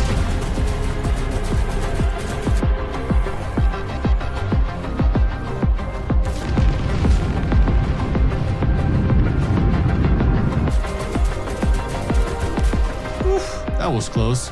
Good thing nothing got severely broken. Let's jump to the next sector. I wonder what we'll find there. Jump ship is packed. As long as it's fun. If it's fun, it'll be a hit. It'll be a hit on Twitch. It'll be a hit on YouTube. This has the plausibility, I guess, or possibility of being the next like Helldivers success. I don't know if it sells 20 million copies or whatnot. I don't even know what the price is. But if it's a $40 game, I think this is a big hit. With a wide range of challenges from intense ship battles to on-foot exploration and sometimes a mix of both. Every jump will feel fresh and give you something different. So in a nutshell, you start with choosing your ship, you go on a mission, reap the rewards, and then return back to your hangar.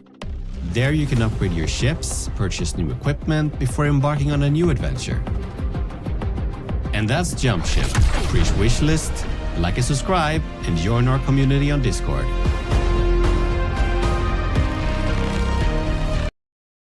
It just says Steam in this thing. Looks fun, though.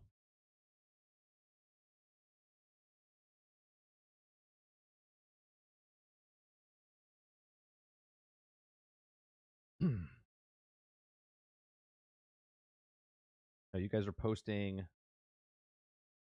Why are you putting double the Studio Craig Duncan confirms fire of the... Is that the last thing you posted, Krebsy? Is that different than the other thing you posted? Or did you post it twice, not knowing?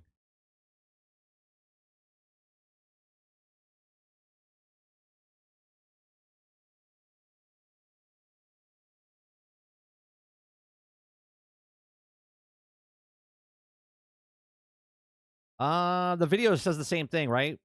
Is that video going into more detail, or can I just read the article for Xbox Studio Craig? Craig Duncan confirms that Fable is delayed to 2026.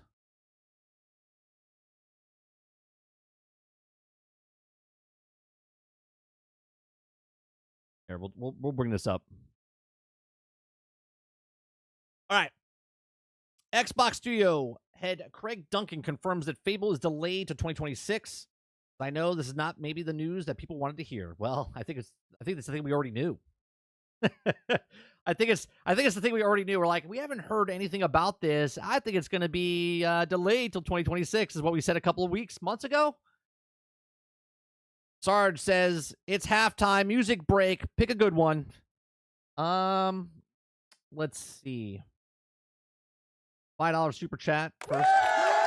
Appreciate it. All right, let's go with the Sony got hacked. I like the beat on this one. Sony got hacked. Here we go.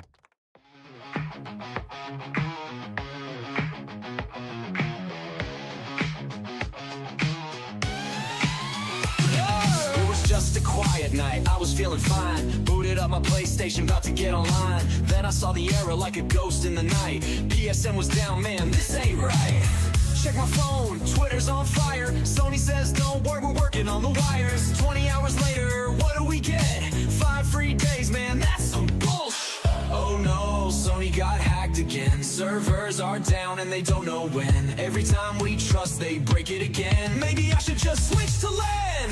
Oh no, Sony got hacked again. Servers are down and they don't know when. Every time we trust, they break it again. Maybe I should just switch to LAN.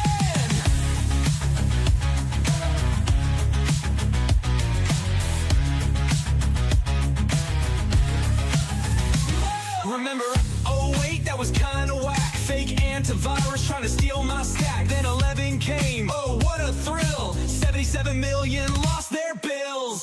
Next month, 25 mil more. Sony just said, oops, check the door. Christmas 14 down once again. Hope you didn't plan to play with friends. Oh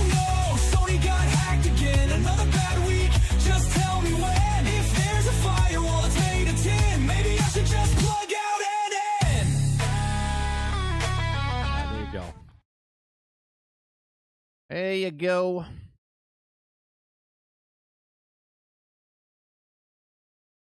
All right. The Xbox Wire is a transcript of the video, aka the source of the info. Okay, we'll read that then. Order says Fable 2026 sad, but the new image looks great. Yeah, I mean, we figured that because they weren't talking about it, we thought it was getting delayed. I mean, again, that was speculation when we thought about it. No, this is the Sony got hacked, what, 2 weeks ago? Where people lost it for the weekend, and then they were losing their minds. So basically, the song Sony Got Hacked Again is about all the hacks that happened over the last, 15 years.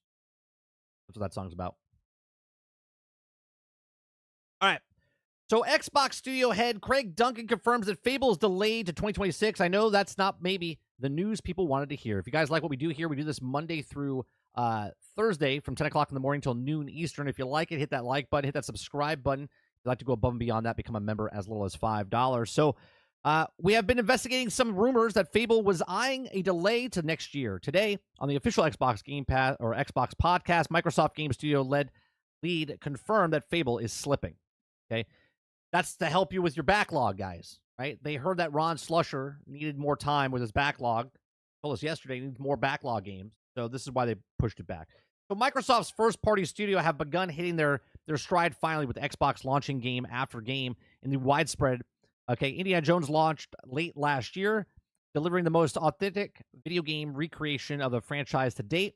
Also, Xbox's most recent title, Avowed, garnered positive reception from critics and fans alike, and Microsoft is sure fire hits with Doom Dark Ages is a hopper for later this year, as well as Gears E-Day. E-Day is not coming out this year. There's no way Gears of E-Day is coming out this year. Ninja Gaiden 4, okay, and Blade, as well as the paint of strong future of Xbox Game Pass. First of all, Gears E-Day and Blade definitely not coming out this year. Okay, Xbox Game Pass is a long and near term. One of the most major anticipated upcoming Xbox games has been delayed, though. It's also been investigating rumors of upcoming action RPG Fable from Playground Games of Forza Horizon fame has also been delayed. Today, Microsoft confirmed that information to be true. Speaking of the official Xbox podcast, Xbox Game Studio lead Craig Duncan revealed that Fable has been delayed from the planned launch window of 2025 out to 2026. Probably in this spot next year, like in the February spot next year. Okay. Responding to Xbox, Duncan described where Playground currently is with Fable's progress. He says, we're really excited about Fable's progress and where the Playground games are. We previously announced that Fable as a 2025 game. We're also actually going to give Fable more time. It's going to ship in 2026 now. And while I know that it's not maybe what news people want to hear, I want also to assure people that it's definitely worth the wait. Well, what would you say as the head of Xbox, right? Like, what would you say?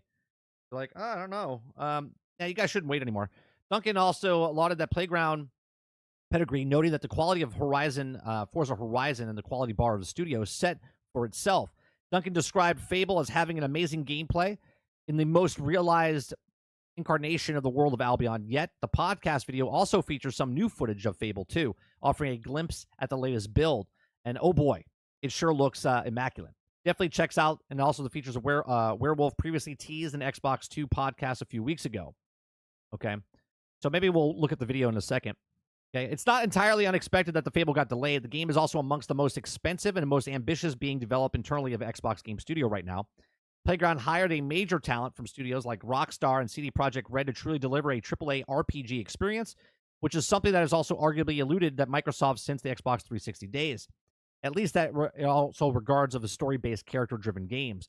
Perhaps it also a Grand Theft Auto 6 aspect. GTA 6 is supposed to launch later in 2025, and I suspect every other AAA game in existence will also want to avoid the launch window.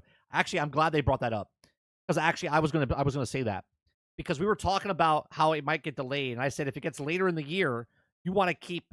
This was going to any game, right? You want to keep it away from Grand Theft Auto. If Grand Theft Auto is coming out in September, October, November area, you want to try to keep it away from that as much as possible. And if this is an expensive game that you're looking for, if this is your blockbuster game for the year, okay, well, you want to get it away from Grand Theft Auto as much as possible, because it's going to get overshadowed. Everything's going to get overshadowed by Grand Theft Auto 6, regardless. Okay, so Smart move from that. It says it's great to see the transparency either way. Hopefully, we'll see Fable emerge as a true landmark moment for Xbox first-party output. I do wonder, though, if the Xbox ecosystem will look like as it heads toward 2026, though. Indeed, a lot of discourse around the Xbox late as it revolved around how committed and uncommitted Xbox is to the future of its own hardware ecosystem. Xbox Tina Me put the question to Craig Duncan himself during a podcast, and he offered a bit of coy response. He says, what should the Xbox community take away from the decision that you've made to put games on more platforms? I don't understand why people are so concerned. Like, we've known this now for, 2 years? We've known for almost 2 years that they're going to other platforms, right? We've known for this entire generation of this Xbox that it's going to PC, right? So why are people so hell-bent of saying, hey, where should we go if we have all this stuff? It's like, are you an Xbox person right now? Well, you have your games of your library that you purchased games, right? So you're still there. If you don't want to keep your games, then move on to the other platform. If you don't want the next console or to stay in the ecosystem, you can play on Game Pass wherever you want. I don't understand why people are so hell-bent on being like, oh my God, what does it mean? I mean, I only can play games where I want to play games. If I own the game on Xbox and PlayStation, I could choose, right? I could choose if I wanted to play Grand Theft Auto, third-party game, on PC, on PlayStation, or Xbox. If I want to take a first-party game, I could choose to play PlayStation games on PlayStation or console. And if I have an Xbox, I could choose to play on Xbox, PlayStation, or PC. Play where you want. It says, I think it's good for gamers, good for studios, Craig says. The studio also makes amazing games. We want our games to reach the broadest audience possible. Okay? That's what all companies want. They want to make the broadest... What game did we talk about earlier? The Game of Thrones game? Coming out where? It's coming out on mobile and PC. Potential reach for people is 5 billion devices, between 1.89 billion devices on PC and 3 billion devices on mobile phones, right? But that's the biggest, broadest audience that they can put it on. Why? Because they want to make as much money as possible. Okay? It says, I think it's good for gamers. It's good for studios to reach more players. With respect for Craig Duncan, he didn't really answer the question about the Xbox community should take away from it. It was also a bit of an odd segment where both parties avoided mentioning PlayStation and simply referred to it more platforms instead. Well, yeah, because they're part of the more platforms. They're just going to more platforms. You don't really advertise, putting Coke in a Pepsi glass. You know what I mean? Or vice versa. Microsoft messaging on a so-called latitude Xbox strategy has generally been awful. So far, it's a little effort to convince Xbox fans that Microsoft internal hardware efforts aren't gradually slipping by the wayside. Xbox hardware has declined almost quarterly for a couple of years now, but very little effort made towards the marketing or promoting Microsoft as a hardware vendor. They don't want to sell hardware. They lose money on hardware. They make money on digital and streaming services. I don't understand how hard this is to understand, right? The Xbox community is fairly evenly split in damage. This also could do desirably on Xbox hardware, which could also lead to the departure of a third-party developer down the line. There's little evidence that it's happening today, but it's also not difficult to extrapolate what might happen afterwards. Either way, Microsoft is forging ahead with the first-party Xbox console hardware, with Xbox-led Phil Spencer saying that it wants the hardware to win on differentiation. Okay, with more money than ever subsidizing Xbox thanks to the support of PlayStation, perhaps there's a real chance that the next Xbox platform could have some kind of X factor that will also see a reach of new audiences. If Fable does land as well as Microsoft hopes, perhaps it will lead to the bump of Xbox Series X and Xbox Series S sales too in 2026. So on the show, Craig Duncan also discussed the Expedition 33, Doom, Darker Ages, and South of Midnight, and other upcoming goodies that Xbox fans do have to look forward to in the near term. Definitely check it out. All right, let's go back up here. I want to go here. Games in this podcast range from E to M. Hello and welcome to Where is the... That's Avowed. South of Midnight. Gaiden. Dark. Platform. Is this Fable? This is gameplay for Fable here. both just walking through. All right. I just want to see the gameplay of Fable here. Trailer or anything. We felt as we were going to talk about, the game, it was important to show some of the things. Yeah, we get to see some of these scenes, like kind of both just walking through environments where inevitably there'll be some It does look good. It definitely does look good. combat, some city walking scenes, just really seeing how the beautiful variety in environments that are in the game. Yeah, and I've played some aspects of it that are in the city-based, and again, I'm trying to be very careful that I don't spoil anything.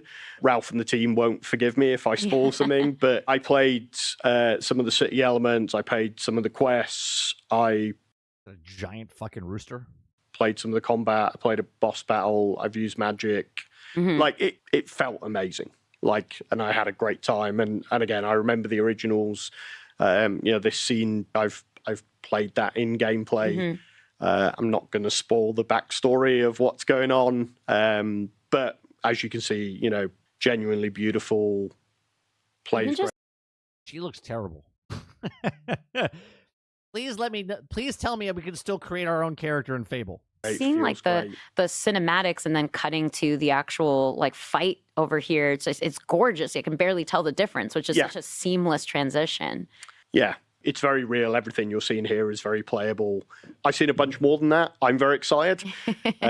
So take my word for it. But hopefully, what the team can see here is enough to build excitement. I love the little details. It's great to see how much emphasis is being put into all of that. Yeah, and there's no bigger fans of Fable as a franchise as the Playground team that are making it. So I think it's a really fine balance between what are the game tenets that are true to Fable and what's a modern day reimagining of what is Playground Games' version of Fable. Yeah, absolutely. The modern retelling of Fable. Yeah, it's fine, Eclipse. Let me choose between male and female. I'll take that over what that default character is. Well, I'm very excited myself. I've been a massive Fable. And then it could morph last time, right? As good or bad, and you're literally visually changed. You became like a devil looking person, or you became like a god type of thing. Player since day one, so I'm excited for 2026. Yeah.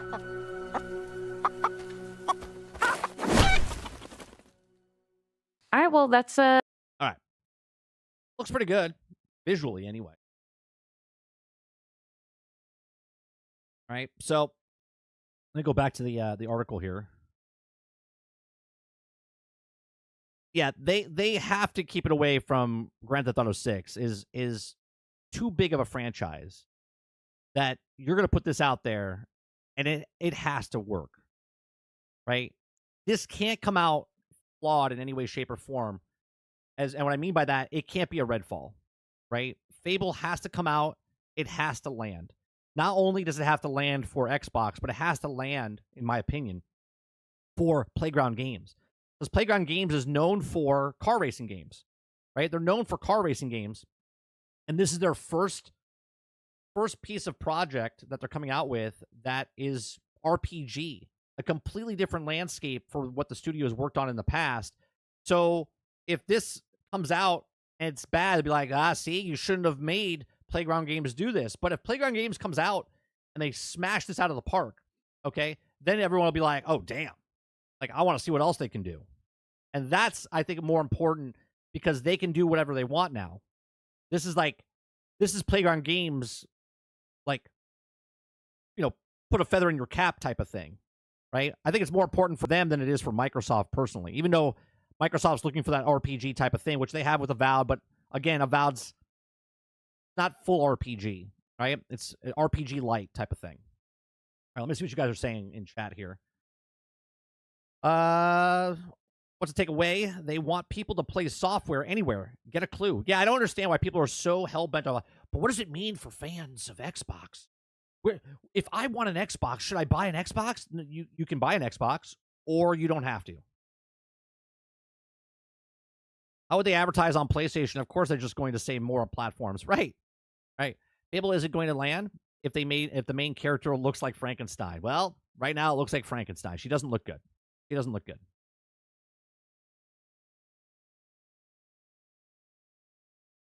Eclipse says, could never create your own character in Fable. You could only pick male or female, so you could probably be able to pick a male. Let's see here. Sarge says, is that a giant wolf running in 30 frames per second? There's only one option, non-binary person. Flip says, yeah, it mattered about what the skills and if it also were evil or good, where you looked. Sarge says GTA 6 is just perfect delay for them. If Fable was out in November, now they have 3 or 4 months to polish it in February or March. Yeah, I think it comes out in like February, probably next year. But they probably won't announce that until later this year because they want to make sure that GTA 6 comes out this year. You know what I'm saying? If GTA 6 doesn't land this year and it gets pushed back next year, well, then they're going to delay it even more. That's why they said 2026, and they didn't say early 2026. They just said push back to 2026. He says, not just keep it away from GTA 6, they also want to make it even harder for COD since they already needs to compete with GTA 6, and you don't want to compete with another one of your products. I don't think that's a bigger problem. I mean, I see what you're saying, Krebsy. I don't know if that's a big problem because Call of Duty is going to sell regardless. And the people that are playing COD and Fable on Xbox, I'm sure they would play it through Game Pass. It's not really competing there. It's the $70. Like, Grand Theft Auto comes out, regardless of on Game Pass or you paid for $70, more people are going to be playing Grand Theft Auto regardless. They're both on the same platform. I don't think they're competing. They're competing, but they're not competing. You know what I'm saying? GTA is going to smother whatever games come out during that period. Altern says Fable has to be Indiana Jones. It cannot be Redfall. At the very least, it needs to be Halo Infinite. Worst case scenario. I don't think it could be Halo Infinite. Altern. If Fable comes out and it's missing features or needs 6 months, that's going to be bad. It needs to come out and run smooth and just be good. Here's the thing. If the worst part about Fable is her face and the character model, that's okay. Okay? If that character is the way it is and you can't do anything about it and that's what she is, and that's the worst part about Fable and everything else is good, people will get over it. Now, if the character's like that because of other stupid things and a developer comes out and says some stupid shit, well, then they have problems. Right? If everything just stays hunky-dory across the board, it comes out, and everyone's like, yeah, it runs great.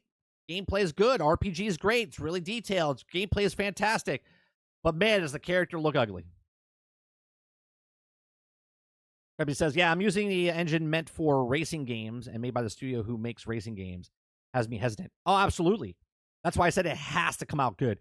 Look, right now we're all in that same boat. We're like, it's a studio that's never made a game like this before, using their engine that they've never used before. If it comes out and it nails it, then we'll be like, that's awesome, right? Because then now you're going to be going forward going, man, I would play our games needs to make a game like that. Dolphin says, you could kick a chicken? 10 out of 10. Travis says, by the way, man, watching Avowed as you played the game looks fun. Won't say it looks amazing, but it also looks fun to keep telling people we need more fun games. Just good fun. It's a good game. When I say good, I'm not saying great, right? It's a good game. And people think good for some reason is a bad game. And that's what I'm confused about. Like, it's a good game. Sarge says, or is COD going to sell well? I hear that they're having issues with COD. The thing is, it's going to sell well on the other platform. It doesn't need to sell on this platform because it's on Game Pass. That's my point. The people that are playing it on Xbox don't need to buy COD. They also don't need to buy Fable. They can just get and try it, demo it, play it for a little bit on Game Pass. COD's going to sell well regardless because it's on people that buy it on PC, buy it on PC. People that buy it on PlayStation, buy it on PlayStation. Altern says, if the art director of Fable comes out and says stupid shit like, I want to make Elon Musk mad so even do uglier characters, I'm out. Yeah. This is what I have to do. They put a memo out. Please. Fable's delayed. Nobody say shit about anything politically. Just talk about the game and don't answer anything unless it has to do with the game and be positive. Like, don't say anything. That's what they have to go around about. Just funny. It's like, nobody say anything stupid until this game comes out. What if it comes out and it's even just a 7? Can it survive, or does it have to be a 9 or higher? I think 7s are good. I mean, 7, by the definition of 7, is good, right? If Fable comes out and it's a 7 out of 10, I don't think that's bad. I mean, you guys look at it and be like, oh, it's a shit game. It's like, for most people that are like, got their nose up and they only drink the specific coffee from Peruvian coffee or they only drink wine from certain distilleries, right? Like that, or vineyards, I should say. If you're a snob about that stuff, then yeah, it's gonna fail for those people. But the average person, a 7, they go, wow, it's a good game. Right? People hate Avowed, but you go to Steam, very positive. Very positive. You go to the reviews on Xbox, very positive.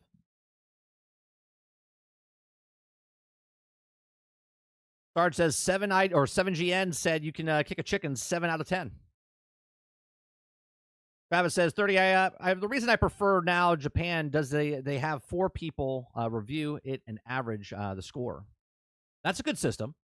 I like that system. If they have multiple people review it and then they average the score, that seems like a good system. Hal says, the problem I have with good games is that if you buy them, they often don't finish them. Well, it's a good thing you don't have to buy the games. If Xbox games are just good and they're on Game Pass, you don't have to purchase the games. What's going on, Water Bear? Well, if it comes out like Avowed, is that bad? Because Avowed is like a 6 or a 7 out of 10. I mean, Avowed is... The people that played Avowed, the majority of the people like Avowed. It's an 80, I believe, isn't it? Let's say. Metacritic.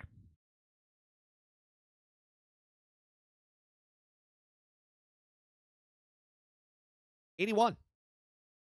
Yeah. It's an 81. 7 user score. 81 Metacritic score. Let's see. All platforms. PC's a 78. Xbox an 81. Does that mean it's a shit game? No. Good game. That's what it is. It's a good game.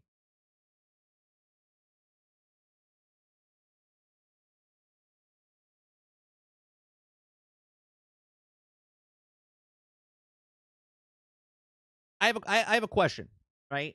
From a public perspective, public perception, what's more successful, right? A game that sells 2 million copies or a game that's played by 10 million people, right? 2 million copies sold or 10 million people playing. Perception is the 2 million sold is better than the 10 million played because we don't know how long they've played. It could be 5 seconds or it could be 500 hours, right? 2 million people, doesn't matter if they played 5 seconds or if they played for 100 hours because 2 million people sold.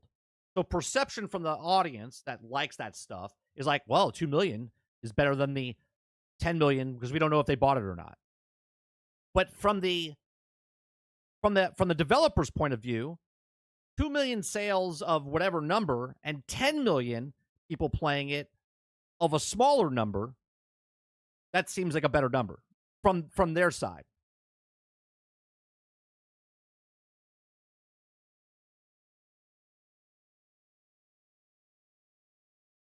Such a highly anticipated game. It could be if it comes out, it's just okay if people feel like it's bad. Well, okay, let me look it up. How many do we know?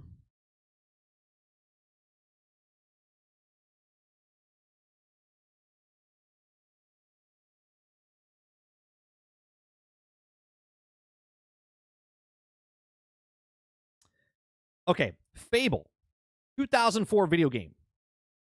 Okay, back in the day, sold 3 million copies.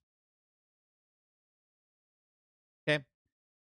The original Fable was a commercial success upon release, selling 375,000 copies the first week, 600,000 copies in the first month. Sales rose to 1.4 million copies by March of 2005, and by July of 2006, Xbox version has sold 1.5 million copies and earned $58 million in the United States alone. That's the original Fable. Okay. Let me see if they... Let me go back and see. Let's see. Fable 2. Fable 2 sold 5 million, and Fable 3 sold 4 million. So now we look at this. Okay. This is Fable 4, or the next Fable, whatever you want to call it. So does it have to sell 5 million copies? Does it have to sell 4 million copies? We don't know because of the budget. We don't know the budget. They say it's expensive, but we don't know the actual budget. Okay. So the top selling Fable game of all time is 5 million copies. But now they could potentially sell 3 million copies, and then another 10 million people can play on Game Pass. Is that successful or not successful?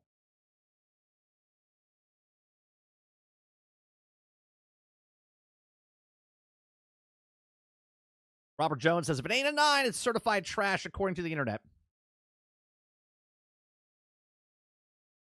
Al said, I'm sure Avowed is a solid 7, but I want to wait for patches. Steam has Avowed very positive, I think. Yeah, Steam is very positive on Steam. Avowed. Sorry. Avowed is very positive on Steam. I'll bring it up.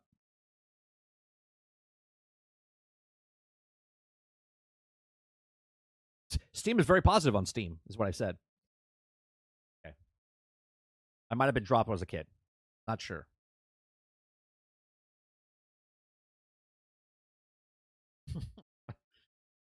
Travis says, Mike, shit, I love some truly terrible games. Like, I love Anthem. That game was not good, but the experience with it was good. At the end of the day, number one person who decides if they like it or not, I guess, is me. Right? Financially, if a game is popular or not, I mean, I can't tell you that. If you like the game, you like the game, but perception is what sells games. Hence why movies tell you it's the number one movie at the box office and whatnot, right? I mean, that is a thing. All right, so Avowed, mostly positive. 5,564 reviews. Mostly positive. Right? So you can't just brush that off and be like, well, it's only 5,000 people, right? People that bought it, people that played it, mostly positive, 5,564 people, right? Very positive.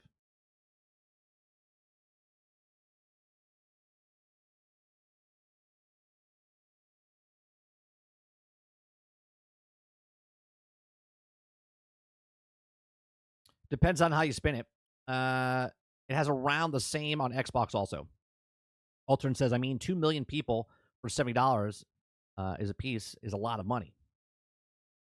Right, we don't know the budget, though. We don't know the budget. I feel like only 5% of the people who actually play the games go out and give review scores. I wouldn't even say it's 5%. Probably less than that. Sarge says, I look at copies sold and how much money the studio made. That definitely defines successful. If the studio doesn't survive to make another game, then I don't care what your thoughts are of it. Exactly. If the studio closes down, that doesn't really fucking matter if the game was good or bad. It didn't sell well, so they closed it down. Revenge of the Sith will be releasing in theaters April 25th to celebrate its 20th.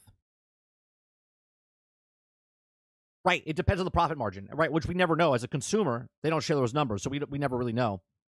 Well, so Suicide Squad doesn't make it a good game. It's a decent game. I like it, but it still has its glaring problems. We're welcome to collect your benefits, but when you also compare it with also Starfield and Steam, it looks a bit different. Well, you got to remember, Bethesda games are completely different than Obsidian games. Obsidian Games, the most sold ever, I think, was Vegas, which was connected to the Fallout series. Okay? So if you look up Starfield,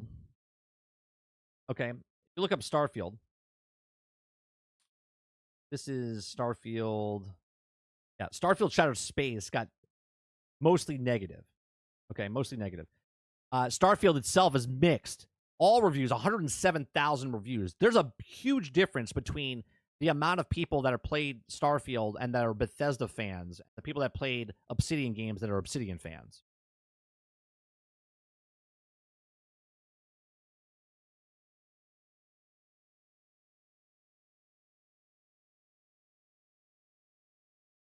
Like, if you go back and look at all the Obsidian games, they're not massive hits. They sell like 4 million, 2 million, 1 million.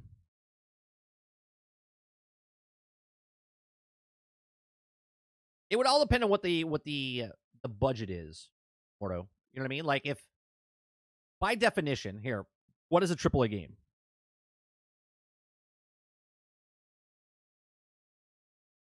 The definition of a AAA game, okay? Again, this is just off the internet, right? A AAA game refers to a video game with large development and marketing budget, produced by a major publisher and considered to be a high-quality, high-profile, and often a blockbuster title, extensive features, and polished graphics. Okay? Now, we don't know what that means as far as, I mean, if we read it as is, it's saying a video game with large development and marketing budget, which Avowed had. They produced by a major publisher, which is Microsoft Studios, right? Which is Obsidian, okay? Underneath the Xbox Studio. Okay? Considered to be high quality, high profile, which doesn't have to be high quality or high profile because it's a smaller studio, but often a blockbuster title, extensive features, and polished graphics, which you could say it does. So it's like, where is Obsidian? Is it a double A? Is it a triple A?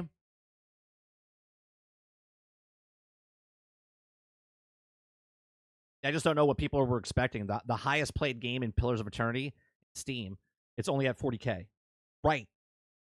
They've never been big sellers, but they have a good following. People that are Obsidian fans are, they attach a lot of their stuff to what Bethesda has done in the past. I mean, look, let's be honest. Obsidian's the original creators of Fallout. Okay? They created Fallout. But then when Bethesda took ownership of Fallout, they made Fallout 3 and blew it up from what Fallout was to what Fallout is.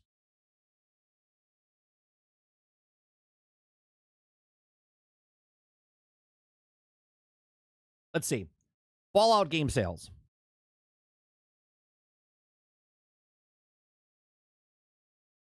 Let's see. Fallout game total sales.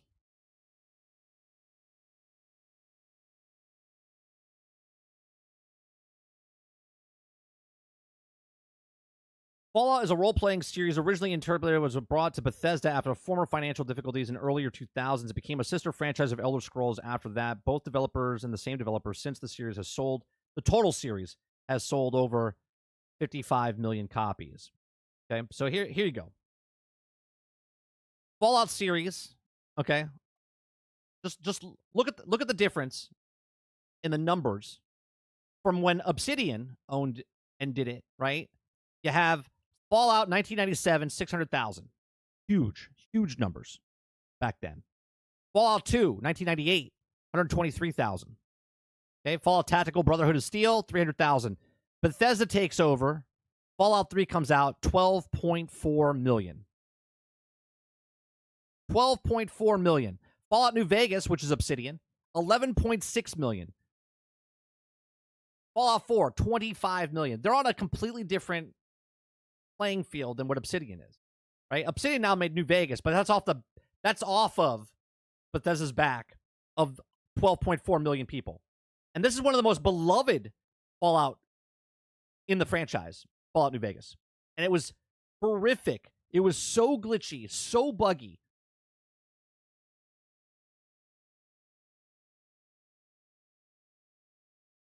Only boomers played Fallout 1 and 2.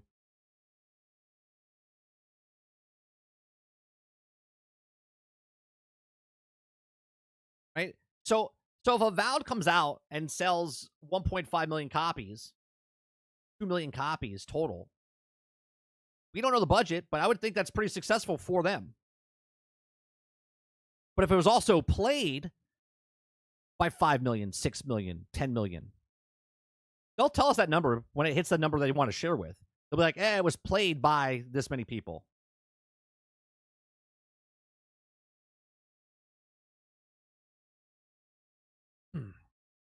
Since Playground's making Fable, you aren't getting Forza Horizon till like 2029.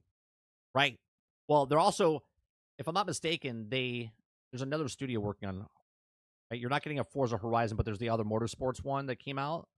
So we'll see, right? They could have a small studio make a different. You won't get a next Forza Horizon, but the Horizon that they have right now is doing still being played very well. There are modders doing it, Mordo. There's someone that created. We looked at it about 4 or 5 months ago. There's someone, a fan-based one, obviously.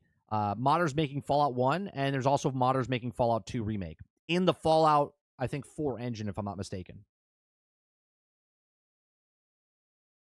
Dolphin says, I saw an article where about the developers were happy with the sales, and now they're going to do DLC.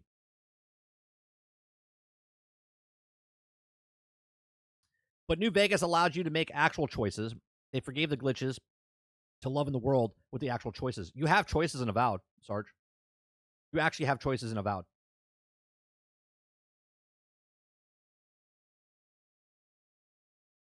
Forza Rivals. Did you hear it's supposedly going to appear in Spider-Man 3 game? Is a fan favorite character? You hear who's supposedly going to make an appearance? I did not. All right, let's go to. Got two stories, which are entertainment stories. So these will be breakout videos and put onto the Nerding with 30 channel. Right.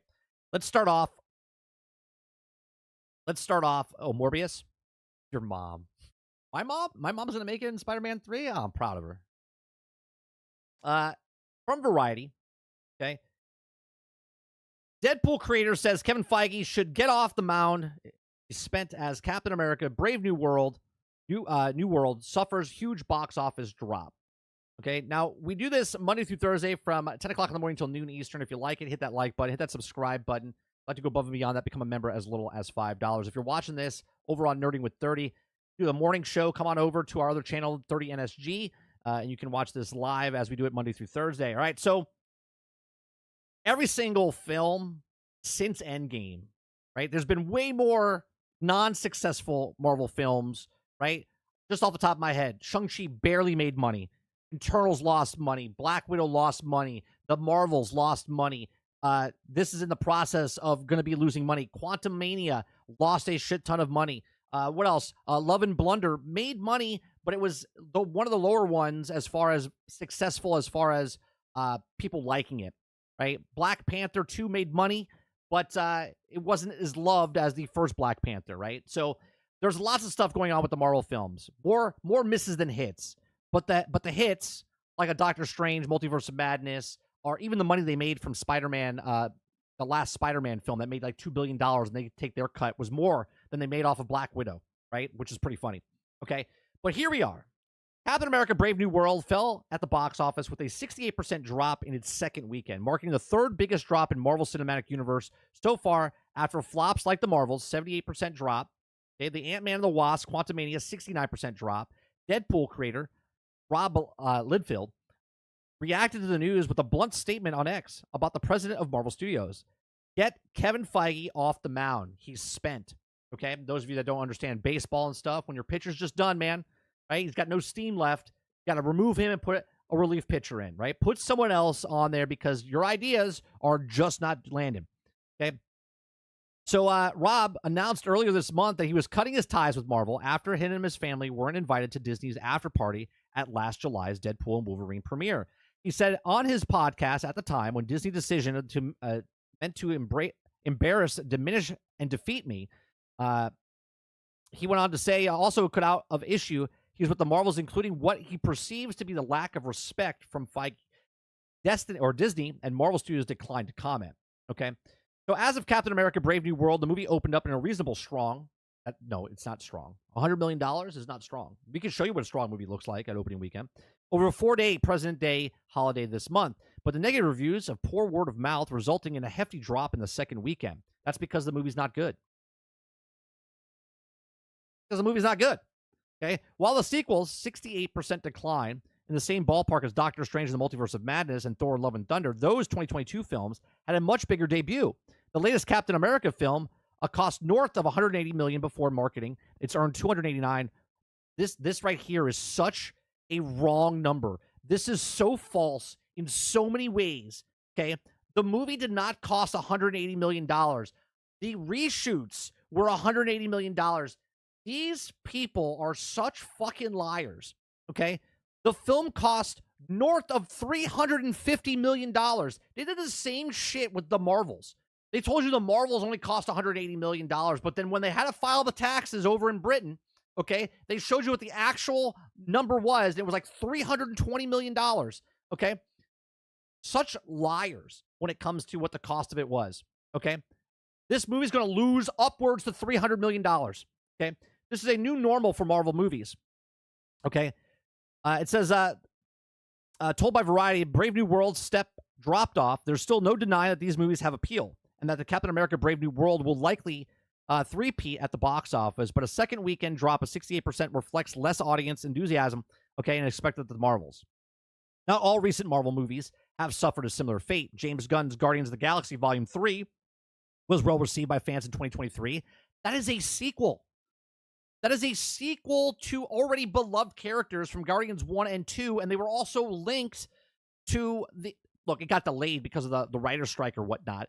Guardians of the Galaxy Volume 3 was supposed to be done before Endgame, basically, or come out right after Endgame, but it got delayed and whatnot, okay? In the second weekend after a $118 million debut, last year's record-breaking blockbuster Deadpool and Wolverine also had a strong box office run. It opened up to $211 million and dropped 53% in the second weekend. This right here is a good weekend. $211 million. That is what you want. Not this shit up here where they tell you, oh yeah, look at that. They had a respectable week at the box office with $100 million. No, sorry. Not the same. $100 million over 4-day President weekend. This is 3 days. This is a 3-day weekend right here. $211 million in 3 days. You had $100 million with 4 days on a holiday, right? And you're telling me that it's good. Sure. As guided by Kevin Feige, Marvel is the most successful franchise in Hollywood with $31 billion and counting in grosses. Okay. So there you go. Right? A bunch of bullshit. A bunch of bullshit delivered to you by you. But yeah, do I think Kevin Feige should be pulled off the mound? You know, I don't know. He built it for what it is. And I think that he has a lot of leeway. Okay? Look at what Kathleen Kennedy, which we'll talk about in just a second, has done to the Star Wars franchise. She took it from George, okay? Took it from George, and then literally shit on it and destroyed the entire franchise. And guess what? She got to keep her job. Not after 2015 and 16 and 17 and 18 and 19, right? She took a multi-billion-dollar franchise and shoved it unrepairable, okay? The Star Wars brand is so hurt and destroyed. You can look at the blockbusters that they made and say, oh, yeah, it made $2 billion. Yeah, actually, matter of fact, I'll bring it up in a second when we talk about her. But she diminished the Star Wars brand so bad that no one gives a shit about Star Wars anymore. Imagine that. The biggest thing where all these franchises looked at what Lucas did to Star Wars, okay? The reason there's a Marvel Cinematic Universe and the way it is because of Lucasfilm making the movies that he did, okay? All of these people, the technology, everything, owe it to Lucas and what they did with Star Wars. And they think because they've made $31 billion that they can just put out anything. They can put out shit product, shit stories, shit CGI, right? And everyone's like, well, we just made $1 billion. And people that don't understand what actual money goes into the actual movies think that because it made $100 million at the box office, they're like, oh my God, it's so good. No, that is terrible. Especially when your budget is not $180 million, it's $350 million before marketing, okay? Before marketing, okay? Meaning they have to hit $700 million, okay, to maybe break even. But they don't tell you that. They tell you because they want people that read this, the Variety, they go, oh my God, so close. Oh, it's so close to making it, right?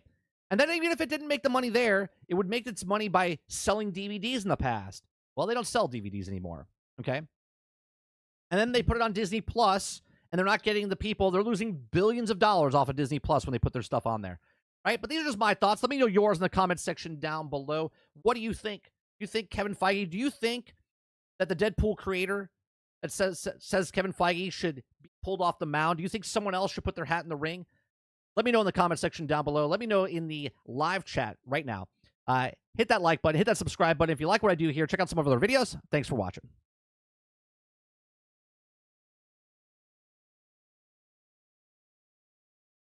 Let's see what you guys are saying here. Captain Marvel was a trash fire. The Marvels was even more of a trash fire, Sarge. Captain says it's almost wasn't a movie of all time with 4 rounds of reshoots it had. Yeah. No 30. We are the grifters. Yeah. 180 million isn't the budget of all time. No, it's 300. It's like $350 million for their budget. 180 million was just for the reshoots that they did. And let me tell you something. The reshoots that they had more reshoots than the actual feature film, meaning they reshot the entire film, basically. Reshoots are like 2 weeks. 2 weeks. No, theirs was a month and a half long reshoots. Roadkill says, Geeks and Gamers just said, I think that's she's leaving Kathleen Kennedy. Yeah, we have an article about Kathleen Kennedy. Travis says, Star Wars exists. What's called Jedi Fallen Order. That's it. Sarge said she nuked it. Dolphin says, if we pull our money together, we can maybe be able to buy the rights of C-3PO and make Star Wars good again. We'll just make a Star Wars C-3PO film. That's it. Eclipse says, I mean, it's good. It's good compared to what it's coming out, but compared to the Knights of the Old Republic, nah, not that great. It frustrates me that they have to keep lying about stuff like this. It's like, you got to wake up, right? They lie to you to make you feel like, oh yeah, no, we're making good money here. It's good. Everybody says, what happened to the people who made phases 1 through 3? Because everything connected now have handed sticking out the planet. Took 4 years to mention dumb fucks put politics over. I don't know.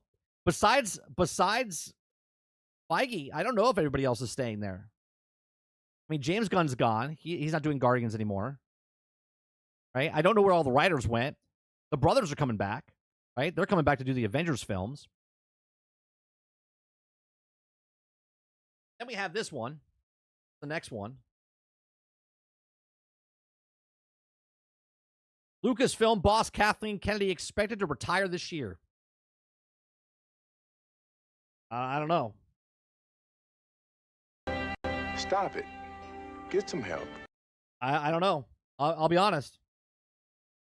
I'll be honest. We've been waiting a decade. A decade. Hi, I'm Captain America. Here to talk to you about one of the most valuable traits a soldier or student can have. Patience. Sometimes patience is the key to victory. Sometimes it leads to very little, and it seems like it's not worth it. And you wonder why you waited so long for something so disappointing. How many more of these? How many more articles are we going to get of this? Right? We've seen it over and over and over. Kathleen Kennedy going to retire. Going to get kicked out. She's going to get fired. They did this after The Last Jedi. They did this over The Rise of Skywalker. They did it after the movies came out. They did all these things. Right? What are they going to do? Lucasfilm boss Kathleen Kennedy expected to retire this year. Okay. The prolific producer has presented over the Star Wars Indiana Jones franchise through ups and downs since 2012. Okay. You guys like what I do here? We do this Monday through Thursday from 10 o'clock in the morning till noon. And we just have conversations, talk about news stories. If you're watching this after the fact over on Nerding with 30, come on over to our live streams that we do Monday through Thursday over on 30 NSG. Links down below. Okay. So, after more than a decade in the galaxy far, far away, Kathleen Kennedy is charting a course towards retirement. The Lucasfilm boss has told associates that she plans to retire by the end of 2025, reported Monday night.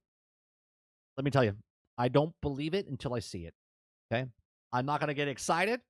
I'm not going to be like, oh, here it is, because this is what it's been said for the last 5, maybe 6 years, that she's going to retire or she's going to get fired. So reps of Kennedy and Lucasfilm were not immediately available for comment. Kennedy joined Lucasfilm in 2012 as the co-chair alongside Star Wars creator George Lucas, and with a few months later took the reins of Disney. Disney's paid $4 billion for the company of Lucas existed. Okay, she relaunched the franchise beginning with J.J. Abrams' Star Wars: The Force Awakens, which did really well, but then people saw through it, which grossed more than $2 billion globally. Okay, revigorated the property as a big screen brand, and then the demise of it. Disney released Star Wars film every year after for 2015 to 2019, and then took a pause following Star Wars The Rise of Skywalker, which received a mixed response and earned just half of what Force Awakens had brought in just a few years later or earlier. Okay, like, think about that. You brought in a $2 billion movie for the first one by putting it on the back of Harrison Ford, Carrie Fisher, and Mark Hamill. And now when I mention those three people, what do you think of? Well, God rest her soul. Carrie Fisher is dead. Mark Hamill has become an absolute travesty. Okay, not even what he was. He's got derangement syndrome, which is ruining his career and everything else. Okay, and then Harrison Ford, well, he's just old, right? And he's always just been, bitter, and he wanted his character to die anyway. Okay, but they banked it by telling you that these three characters are going to be in that film, and they never ever touched or talked to each other. We didn't even see Luke Skywalker until the last 15 seconds. Okay, and then everyone was like, "What is this? What is this?" It was like a bait and switch type of thing. Okay, so as Lucasfilm boss Kathleen Kennedy held one of the most viable, scrutinized jobs in Hollywood, it was not always smooth sailing. He fired Chris Lloyd, Phil Miller as directors of Solo, Star Wars Story, a middle of the production. The film went on to be the first Star Wars movie that lose money theatrically, okay, or theoretically, right? Well, it did lose money because of The Last Jedi. Rian Johnson screwed up Star Wars so bad that Solo actually failed. In the middle of production, the film also went on to be the first Star Wars film to lose money. She also sidelined Rogue One Star Wars Story director, okay, replaced him with Tony Gilroy, who was also brought on for the overseas reshoots. The film also became a $1 billion hit. Other projects were promised that never also materialized, such as Rian Johnson's trilogy, another overseen by Game of Thrones showrunner D.B. Benoff and David Weiss. A Daisy Ridley upcoming Return of the Star Wars, often been in development since the beginning of the announced the fan film almost 2 years ago. Okay, but even after Star Wars struggled to return to the big screen, the franchise found newfound life on Disney Plus, with The Mandalorian launching in November of 2019. That feels like a fucking lifetime ago, doesn't it? With the streaming service, it became a breakout hit, spawning multiple spin-offs, including critically acclaimed Andor, which nobody watched. Right, best show that nobody watched, and I mean that. Best show that nobody watched. It's the lowest rated Star Wars show. More people watched Boba Fett and Obi-Wan Kenobi than they watched Andor. It was returned for a second season this April, so maybe more people will start watching the older and then maybe watch the second one, as well as multiple shows that failed to hit the zeitgeist of sparked worries of dueling Star Wars brands. Coming up, Lucasfilm and The Mandalorian and Grogu from the director Jon Favreau due out May 22 of 2026. Imagine that you fucked up the brand so bad and you were making a movie every year from 2015, 16, 17, 18, 19. You made 5 movies in 5 years. And then what have we seen since then? How many movies have we seen from Star Wars in the last 5 years? Oh, that's right, 0. How many hit Star Wars shows were there on Disney Plus in the last 5 years? Oh, that's right, 0. 0 hit shows on Disney Plus. Kennedy's story career includes work with Steven Spielberg and husband Frank Marshall, with the collaboration including Raiders of the Lost Ark, 1981, E.T. Extraterrestrial in 1982, Gremlins in 1984, Color Purple in 1985, The Goonies in 1985, Empire of the Sun in 1987, Who Framed Roger Rabbit in 1988, and Back to the Future trilogy in 85 to 1990. The Indiana Jones films, which also concluded with the last year's Dial of Destiny, in all of she has produced or executive produced more than 70 films and has been nominated for 8 Oscars. So, the news comes ahead of April's Star Wars celebration in Tokyo, where the future of Star Wars franchise is expected to be unveiled. Here's why they announced her retirement now. Because of Celebration coming up, again, these are just my thoughts, okay? The reason they do this is so they can do the farewell tour. The thank you so much for what you've done to the industry. Thank you so much what you've done for Star Wars. Let me tell you something. You've done nothing for Star Wars. You've completely ruined the brand of Star Wars. You took something, a man who was so in love, it was like his child, sold it to Disney, and you took his thing and crashed it. It's like you driving a car, putting makeup on, and didn't give a shit about who was in the back seat, which was Star Wars, and you crashed the car and completely ruined the franchise. You took a thing where they couldn't even keep toys on the shelf back in the day. Thousands of books, cartoons, and comic books that you could pull lore from, and you sat in an interview and said, we got nothing to pull from. And you decided to make a whole new thing, okay? I don't know if Lucas did this on purpose so they couldn't make anything from the original trilogy, or they just purposely didn't want to make anything from the original trilogy. They made a theme park based off the new stuff instead of the old stuff. What kind of stupid, moronic move was that? Okay? But here we are. You'll be known, not for E.T., not for your time with Lucas in the beginning of your career. You'll be known for taking a brand so beloved, so big, $1 billion, and flushed it down the toilet in a record-breaking 7 years. Okay? 7 years, You took 40 years and flushed it down in 5, really. Technically 3, because it was done after The Last Jedi. It took you 3 years to flush down one of the most beloved franchises in the history of movie making. And this is what Kathleen Kennedy will be known for. So until I see her say herself that I'm retired and done by the end of 2025, I don't believe it. I wanted to believe it, but I will not believe it until she actually says I'm done. But these are just my thoughts. Let me know yours in the comments section down below. Please make sure you share, like, subscribe, and if you like what I do here, check out some of our other videos. Thanks for watching.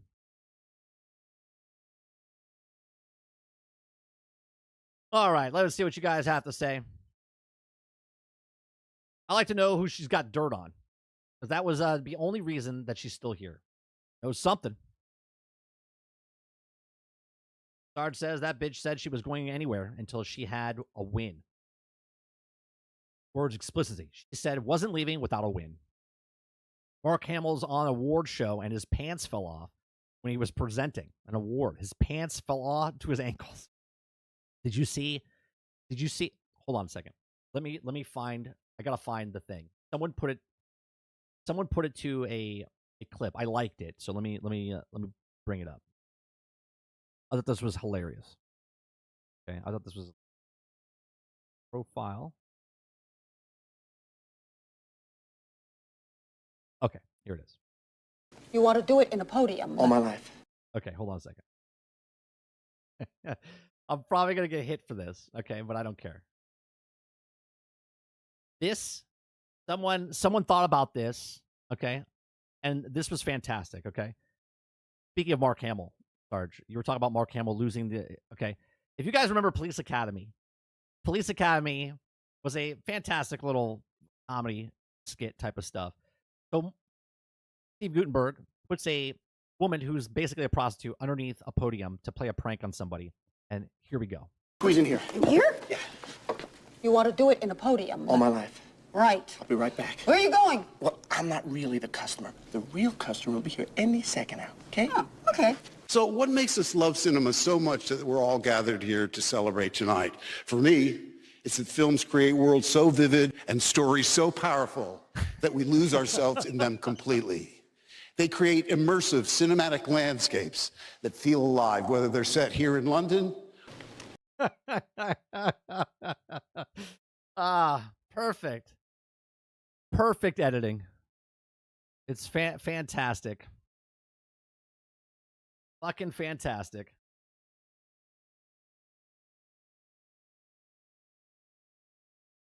Man.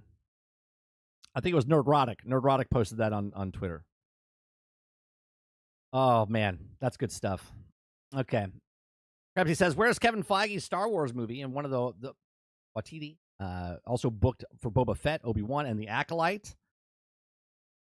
Nominated, but not a win. That's right. Krabsy. So you know next year she'll get some sort of win or achievement award. You know what I mean? Because that's the politics they have to do. She will be gone before May 4th. May 4th of 2026 or this year, 2025, Krebsy. Sarge says the destroyer of Star Wars brand. Yeah, she will be known forever as the person who could destroy Star Wars.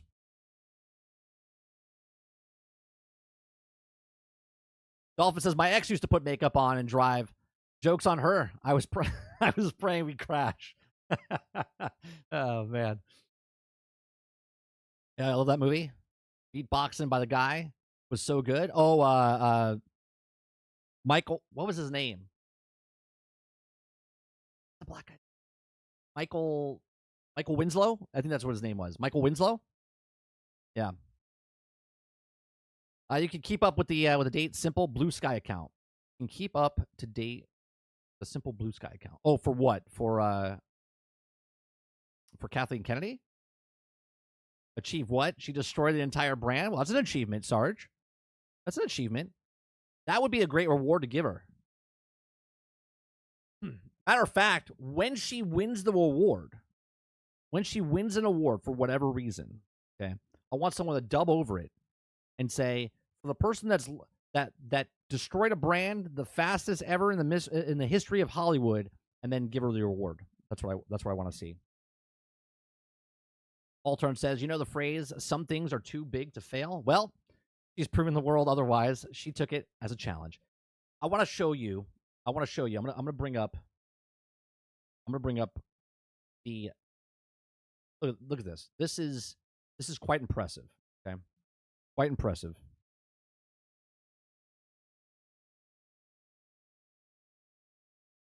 Okay. Let's bring up got Skywalker Last Jedi. Got 7. Okay. So, this is really impressive now, guys. Okay? This is really impressive. Star Wars Episode 7, Force Awakens, $2 billion. $2 billion. Domestic opening, $247 million. Remember, these are the same people that told you that Brave New World at $100 million weekend is amazing. Amazing. Right? Meanwhile, they made $247 million in 3 days, by the way. 3 days. Okay? 3 days. Okay? Here, we'll show you domestically. Right? Where is it? Oh, they don't let you do it. Just there it is. Lifetime gross. Okay. So movie number 2, The Last Jedi. 1.3. You lost almost $800 million from one movie to the next. Impressive. Just 2 years later. Okay. Right? On top of that, then we have the last one. $1 billion. You went from $2 billion to $1 billion. They lost $1 billion. Okay. And it went down another $300 million 2 years prior. Now, obviously, you're looking at this and saying, well, they still made $1 billion, right? They made 2, they made 3, they made $4 billion, right? They made a lot of money. But imagine making the first movie $2 billion and the last movie $1 billion. And in their path, this movie right here, right? This movie right here. Let me find, where is it? There it is. Okay. In their path, Solo, Han Solo, one of the most beloved characters in Star Wars history, $392 million. The budget was $275 million for the budget. So with the marketing and with all the other stuff, they needed to make around $600 million. This movie lost them $250 million. Okay. That is some craziness right there. Okay. Now, Rogue One, great film. Okay. Great film. That made money, right? Overall, she could say she made money. But the fundamental, what she did, what she has done to the brand, you can go to a toy store right now. There's Star Wars characters still on the shelf. Okay. You could go to the dollar store and this place called Ollie's. We have them here. Okay. Just characters after character, figurines of Star Wars, this Star Wars, 7, 8, 9 characters. The Marvel characters from all the past movies, they're sitting on shelves. Nobody wants them. They don't even want them for $1.50. Nobody wants their stuff. She has done so much damage to this brand. Okay? There should be a lawsuit. Okay? Disney should sue her for the amount of dumb decisions that she's done. Nobody cares. Nobody cares about the brand for what they used to, right? Sure, there's people that like the brand, right? But nobody else. The majority of the population, okay? The majority of the population of Star Wars doesn't care about the Star Wars figures, doesn't care about the movies, doesn't care about the shows. Come on, Aaron. We're talking about Kathleen Kennedy decided to announce she's leaving. Expected to retire, right? But we've heard this for the last 5-6 years. We're just talking about how she's much tarnished the Star Wars brand, basically. The Fall of the 11 says, I just found your channel and I'm so happy. I hear she's finally going to be leaving. Never mind, the Life have been also the producer like her. and failed to Star Wars, Indiana Jones, and Willow. Not a single win. God, I forgot about Willow. Willow doesn't even exist. Imagine taking a franchise from 40 years ago, bringing it back, and then making it go away like it never even existed, that you made a TV series. Hopefully when she's also gone, we can actually put together a structure of upcoming content rather than just random crap. Also, can we finally cancel the Rey movie now? Get Daisy out. Look, I like Daisy. I thought she did a good job for what she did. But what they did as a whole for 7, 8, 9, oh my God. So much potential in Force Awakens to what a disaster by The Rise of Skywalker. Such a shit arc. It was terrible. And welcome to the channel, Fall. If you're new to my channel, we do this Monday through Thursday from 10 o'clock in the morning until noon Eastern. We just talk about gaming news, entertainment news, go over, have a conversation with you guys, go back and forth. So appreciate it very much. Hit that like button, hit that subscribe button. If you'd like to go above and beyond that, become a member of a channel. We do live streams, uploads, podcasts on this channel. We have a gaming channel, 30 and Still Gaming, and we have a upload channel that I do for entertainment stuff, which is Nerding with 30. So I appreciate it. Good stuff, cheap. Yeah, Ollie's. Paul says you also have to look at how she's turned directors and creatives off from the franchise. She's also proven that no matter how much work you do, she will happily be replaced. You like Solo and Rogue One. Oh yeah, she's fired more directors on more projects than ever before. It's crazy. Crazy.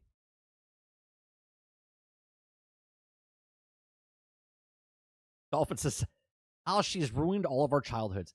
She hasn't ruined my childhood. She hasn't ruined my childhood. My childhood is still intact, Dolphin. Right? I can go back and watch the originals 1, 2, and 3, or I'm sorry, 4, 5, and 6. I can go back and watch the prequels of 1, 2, and 3. Right? I still have those memories. She can't ruin those. But man, did she ruin what could have been. Altern says, what's Willow? Do you really don't know what Willow is, Altern?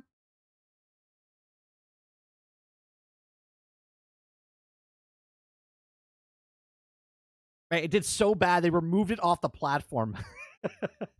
Specifically made for the platform. They're like, we're going to make a Willow show for Disney+. Hey, where's that Willow show? I'm sorry, what?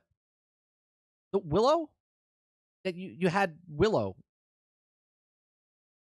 Can you describe what he looks like? Like, someone should put Willow on a milk carton because Willow's missing.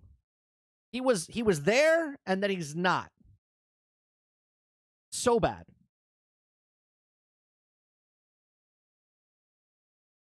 Oh, do you work for TV? I was a camera operator. I was a camera operator in the film industry for 20 years.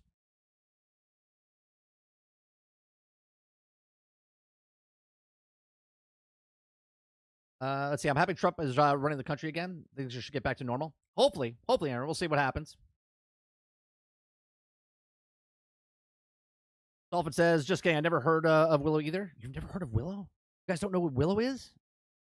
Let me show you. You guys know Willow as Will Smith's kid, right? This is Willow. Okay, this is Willow the movie. Okay. This is a movie that, as a kid, it was good, right? It's a fun movie. Like this and Kroll and stuff like that. Like those types of movies. It was a good movie. Okay, it's an adventure movie. Val Kilmer's in this. Okay. They made a TV series based off of this, and they completely butchered it. Those of you that don't know, Warwick Davis, this gentleman here, he's the main person in the game in the show. He also played Wicket inside of the Ewok costume. That's where he got his start. He's always been in the Star Wars.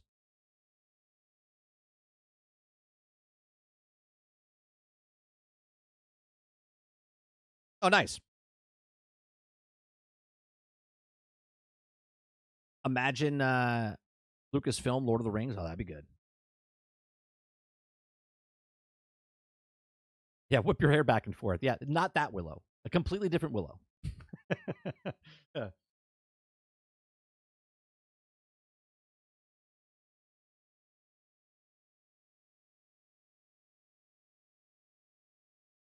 Yeah, it's what a sad day, man.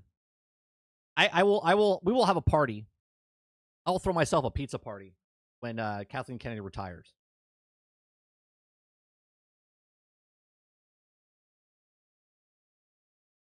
Here's the number one rule I do in Hollywood, right? When something is successful, they announce as many things as possible because that's how you do it. Like when the rock gets pushed over the hill, it rolls down, right?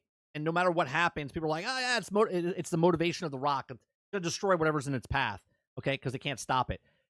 Off the back of Force Awakens, they looked at this and said, "Oh, well, we got to announce as many things as possible. Many things as possible." Sort of like what Feige did with Marvels. That 1 year, was it 2018, 2019? They announced like 15 projects, right? Where's Blade? Right? Where's all these things? This is what they've done. So this is why they tell you like keywords, right? Oh, well, yeah, Rian Johnson did such a good job and he made $1.3 billion off The Last Jedi. He's going to have a trilogy. And then this person's going to have Rogue One. And then this. They do that to promote, right? This is why they announced the season 2 before season 1 is out.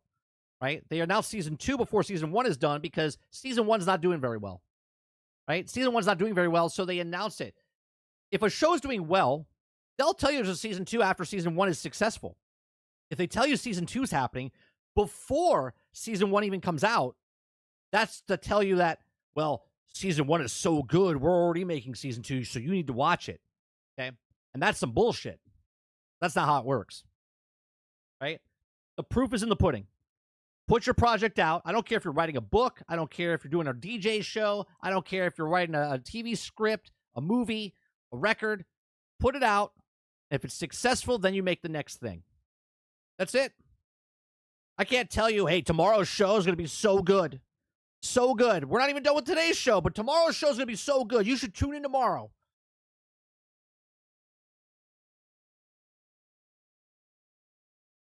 Remember when she announced the Lando show? Donald Glover solo in 2018? Yeah, there's been more things canceled and moved than actually filmed. They closed a hotel. Can you imagine as a kid, hey, little 30, would you want to go to a Star Wars hotel? Darth Vader, Luke Skywalker. Fuck yeah, I would. Right? Here I am, 46 years old. They had a hotel, and I didn't want to. Regardless of the price, I didn't want to go because it wasn't Star Wars. They just decided to put Luke Skywalker in the parks 6 years after the movie came out. How retarded are they? Okay? So it's so dumb. So dumb. So dumb.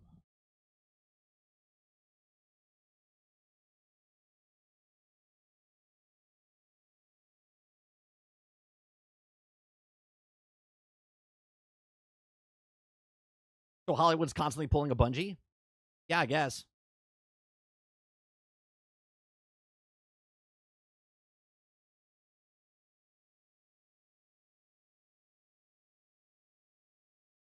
Yeah, they did the hotel. They did the hotel worse than the lightsaber.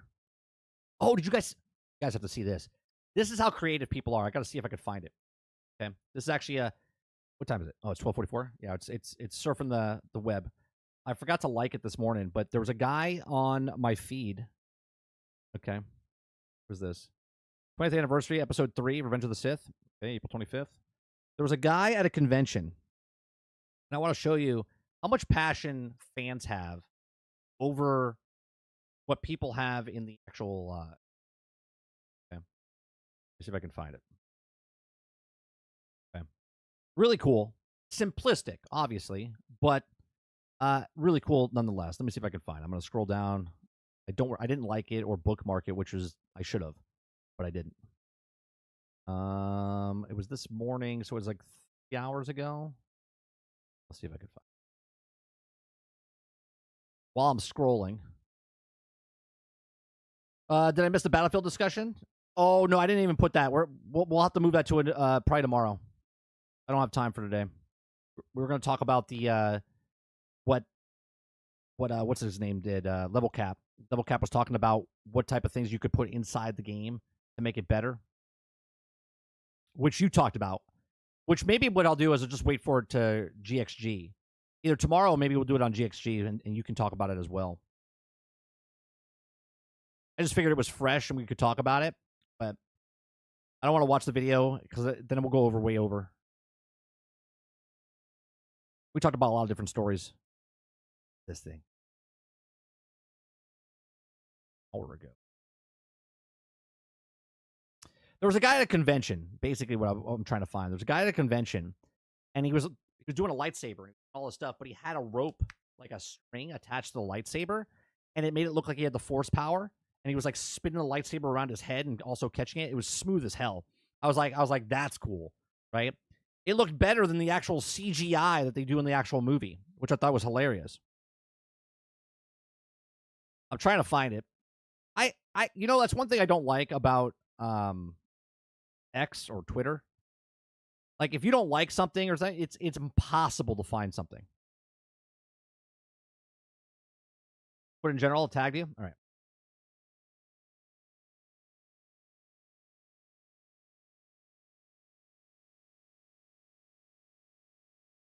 What is this? This is how reviewers sound to me. What'd you put in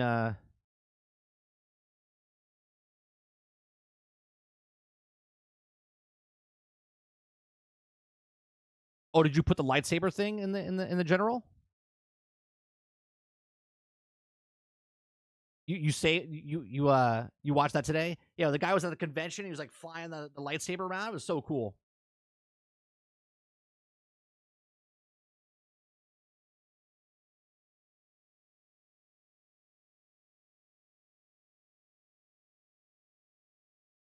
Like, if you went to the Star Wars hotel, you could go to the rest of hell. Would also expect people to pay thousands for basically an escape room. Right. I mean, they could have made it a show. They could have made it a show instead of having a hotel. They could have made it a show. They could have made the whole fucking thing an attraction, right? Instead of staying at the hotel, you could have made the whole thing a ship, and you had space battles going on, and just have kids go through and fight TIE fighters or whatnot. That's what they could have done. They had that in the thing. But that wasn't the whole thing. They could have just made it an attraction, but nope. They didn't want to do that. They closed it, and now it's a storage facility and also an office, which is fantastic.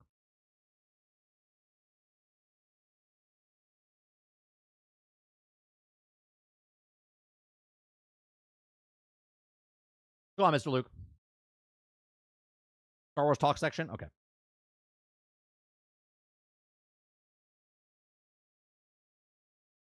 That's it. Thanks, Krebsy. Krebsy's the real producer. Krebsy finds stuff so fast. Okay. Hey, check this out. I'm gonna put the look how cool this is. Look how much passion this man has. Okay. Like, how cool is that?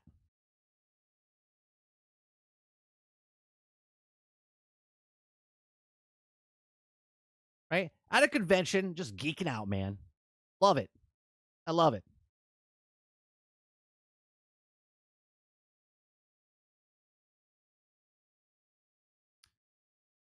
Mandalorian says 30. Since Kathleen Kennedy is retiring, do you think that Star Wars could be saved? It's damaged big time, man. It's damaged big time. They would have to. Her retiring is one thing, but Iger doesn't know what he's doing. You need to have someone in place.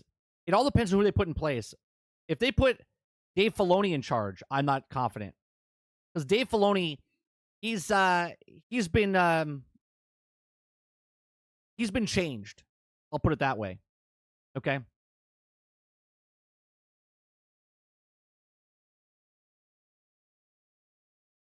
He's not the same as he was when he first started when he worked with George. Okay?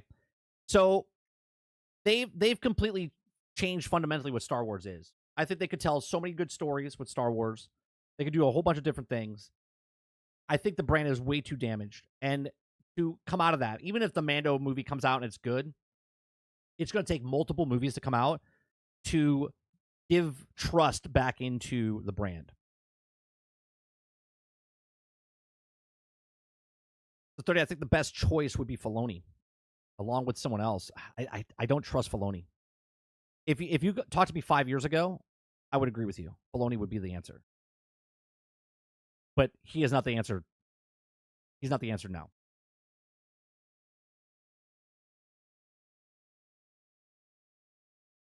I don't know if you bring in... I don't know if Favreau wants to do it.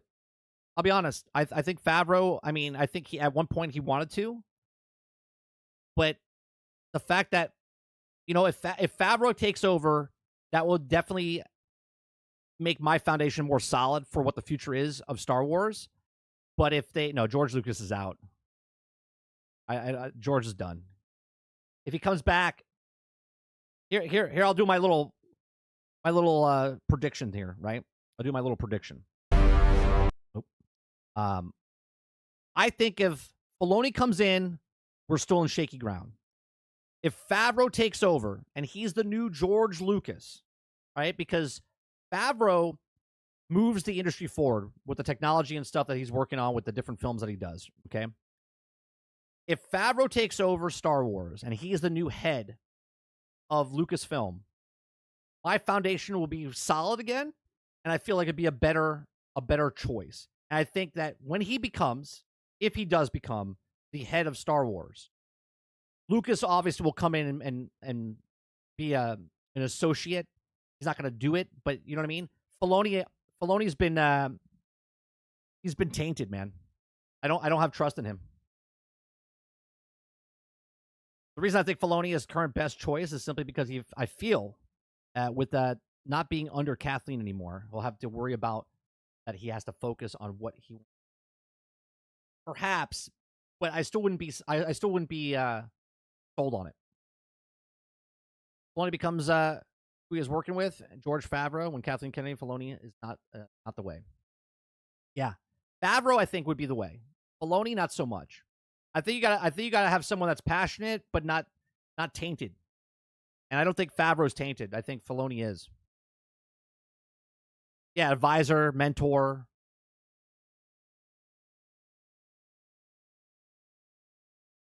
If I was Disney, I would say retcon the sequel trilogy. This is all they have to do. Are you ready for this? I've said this in the past. I'm gonna change it just a little bit, right? They don't even need to make a full-length feature film. This is all they have to do. Someone takes over. He's so good, right? Here's my best case scenario, right? Favreau takes over. George Lucas is an advisor. They come in and they make a trailer. A trailer. Okay? Not a movie, not a short film, a trailer. They have Luke Skywalker, and this is what I've said before. You can go back 5 years ago, 6 years ago, okay? It's a bad dream. All of a sudden, it's a trailer. You show all the bits and pieces of 7, 8, and 9, and then all of a sudden, Luke wakes up. You hear a voice. He wakes up. It's Mara Jade talking to Luke. That's it. Drop the mic. Walk away. It was just a bad dream. That's all you need to do. That's all you need to do.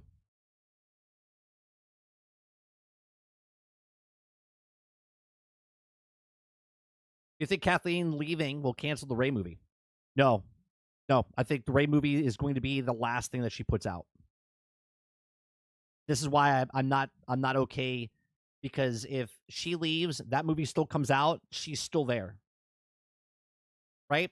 Look at the Emperor. He's still there.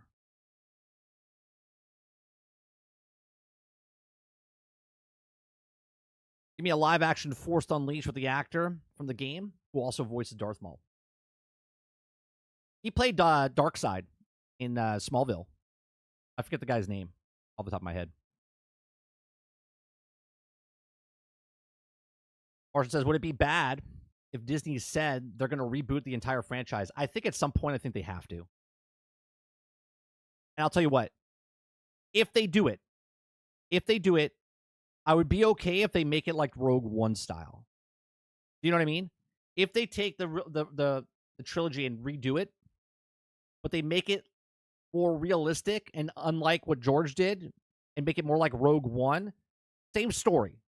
It's Luke. It's not Leia, right? It's just more gritty. I think that could be pretty badass. if they change it in that way. Titan says just a bad dream, fever dream. Luke Mara Jade whips out wipes Luke's head. Yeah, wouldn't that be awesome, Titan? Just me thinking about that. I'm getting fucking chills. The hair on my neck is standing up. Right? Just a bad dream. I'll be like, oh my God.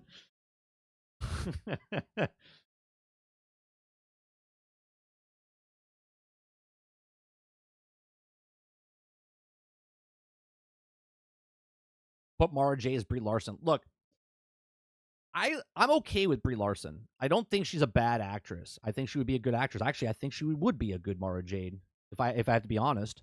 But I don't want her there because she was in the Marvel films. I don't want people that were in the Marvel films to be in the fucking Star Wars films, right? Even though Sebastian Stan said that he would play Luke, which I think he would make a good Luke. But put new people in. Bring new people in. Somehow, Palpatine turned. I just can't see a Rey movie coming out with how many different writers and directors have burned through the fact that it is also starting filming yet. Well, you also know that there's that activist that wants to be the director. He's a straight up activist. We don't need any of that. The brand's already damaged. Just make a movie.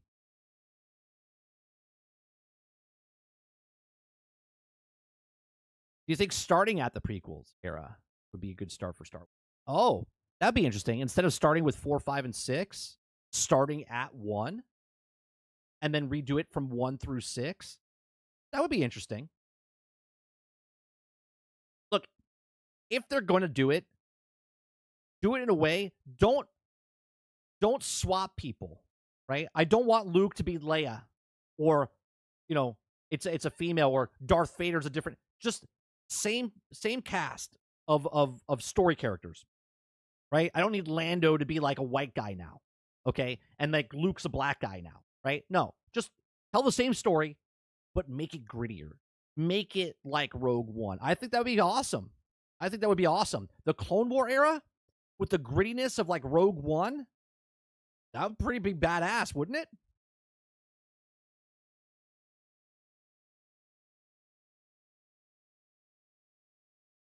That trailer alone would resurrect the brand, because everyone would be say, what's next? Right? Think about that. That trailer that I just said of that happening, that would send a signal out to all Star Wars fans. That's a dream. Those are still there. If you want to watch 7, 8, and 9, cool, but that's not attached.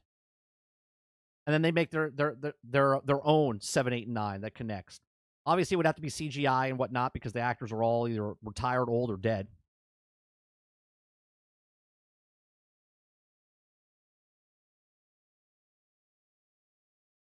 I'd be okay with Keanu Reeves in the movie because he's never been in a Star Wars film. Robert Downey Jr. is hopefully about to revive the MCU to introduce him into the Star Wars as Thrawn.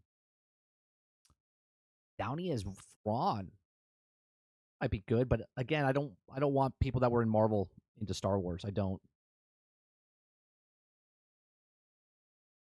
Clone Wars live action. When they did the small scene inside the Ahsoka show and did that little scene with the clone troopers, I was like, yeah, that would be pretty cool. Water, yeah, exactly. The bat signal for the Star Wars fans, yeah. You put that trailer out. Oh. You know what? Someone should make that trailer. Someone should just make that trailer. God, that would be such a good trailer.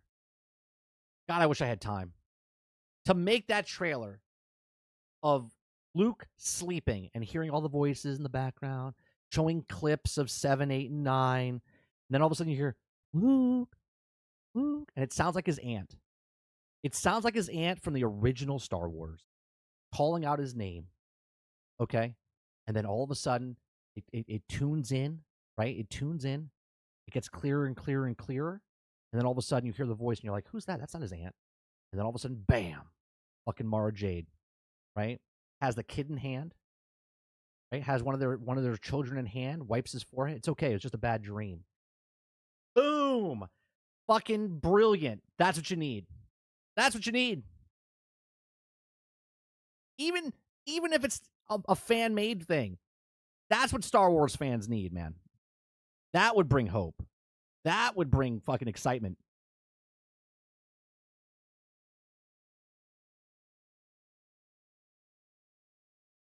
Hey, you make that trailer using AI? Maybe. I mean, I don't have the fucking time, but maybe.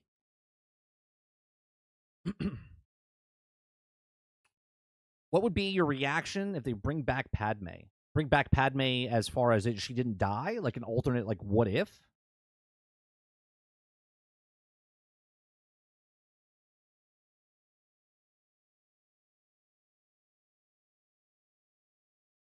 I don't know what you mean by like how would you bring her back? If we're still going by 1, 2, 3, 4, 5, 6.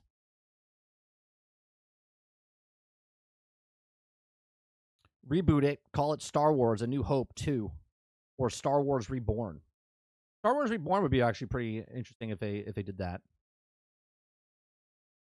Luke is an elderly Grand Master as a Jedi Temple, X-Men / Star Wars school, gifted Jedis. That's what I'm saying. Like, you tell that story. There's so many stories you could tell after Return of the Jedi and how he's putting back the... I don't want the Rey teaching fucking Jedi.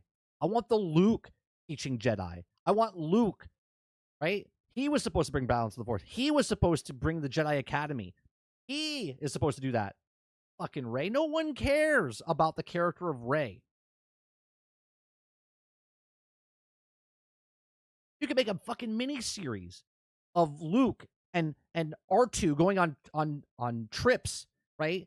On collecting Jedi, finding the children, and each episode's a different person, right? Then at the end of the series, you make a film of him training those Jedi and whatnot. You know what I mean? Like, there's so many things you can do, and yet they're just like, I don't know, let's make a Lando.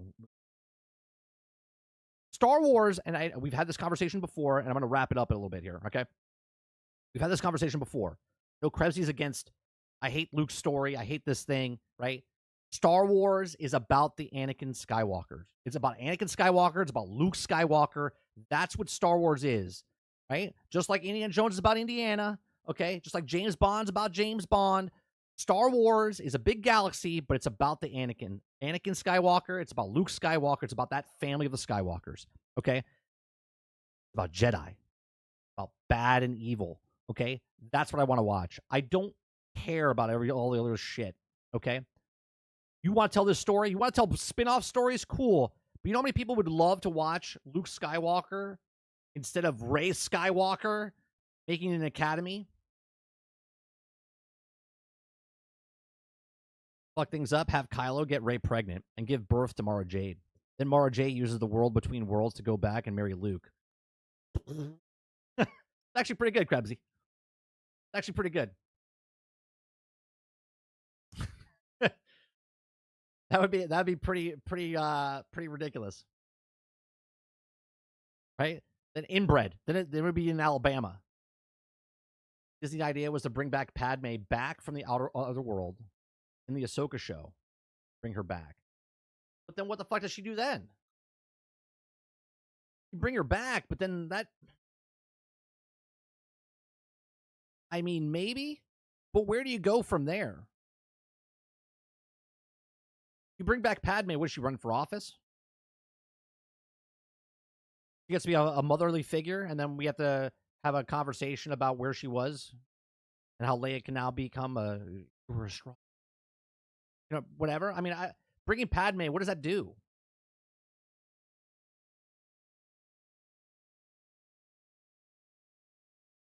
Yeah, but what does that do?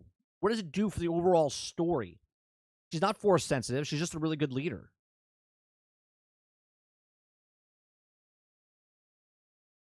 I mean, I could talk about this all fucking day. I could talk about this all day, but I can't. So, Natalie Portman back that bad, huh? Yeah, I don't know. I mean, she would be old enough or whatever. If they bring her back at the past, though, she would be younger. Die when she was young. Give me 1 second.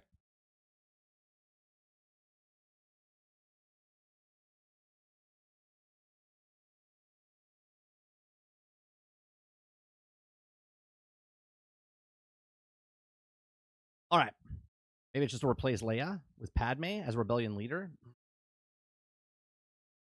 Just fucking recast. Just recast. Don't if that's what they're gonna do, just re-fucking cast. Don't bring back Padme. Just recast Leia.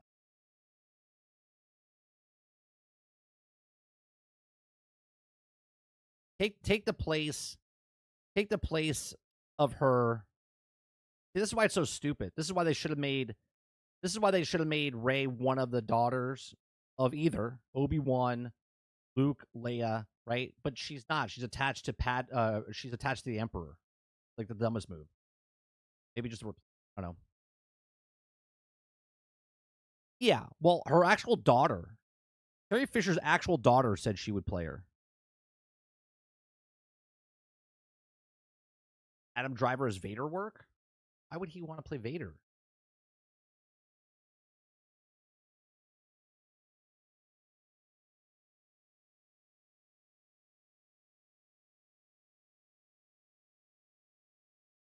I'm confused on why you would cast him as Vader.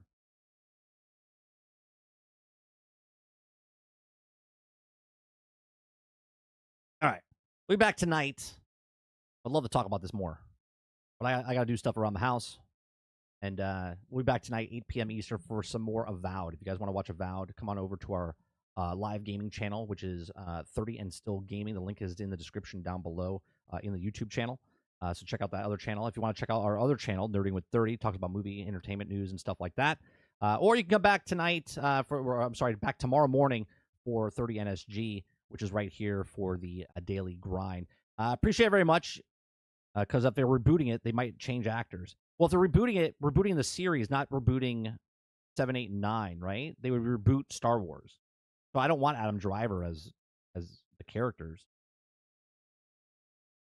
I'm telling you, Favreau's trailer showing Luke's dream sequence, then Heir of the Empire trilogy hit. Boom. Yeah, that would be good. All right. You guys have a great rest of your afternoon, day, or evening, wherever you are in the world. I appreciate you very much. Hit that like button before you guys leave. Make sure you check out some of our other videos on this channel. Check out some of our other channels. And I'll see you guys on the next one. Peace.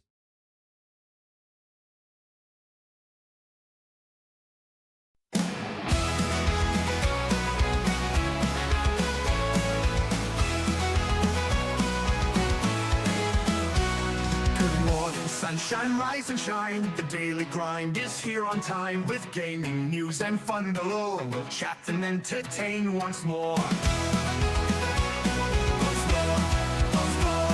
The coffee's hot, the mic is on. Jump in the chat, let's have some fun. From pixels small to stories grand, we bring the magic to your hand.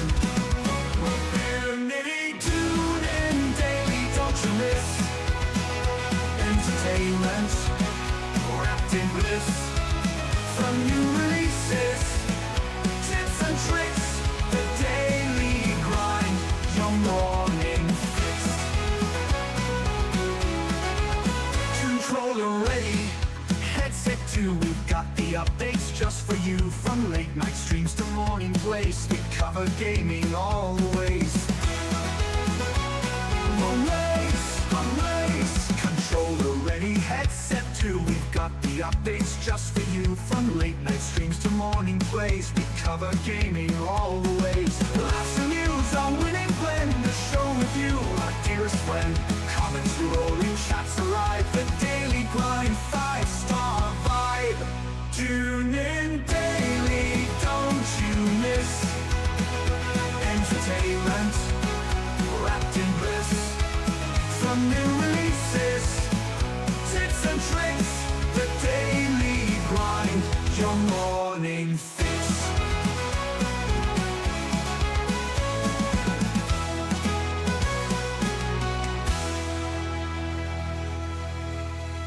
Good morning, sunshine, rise and shine.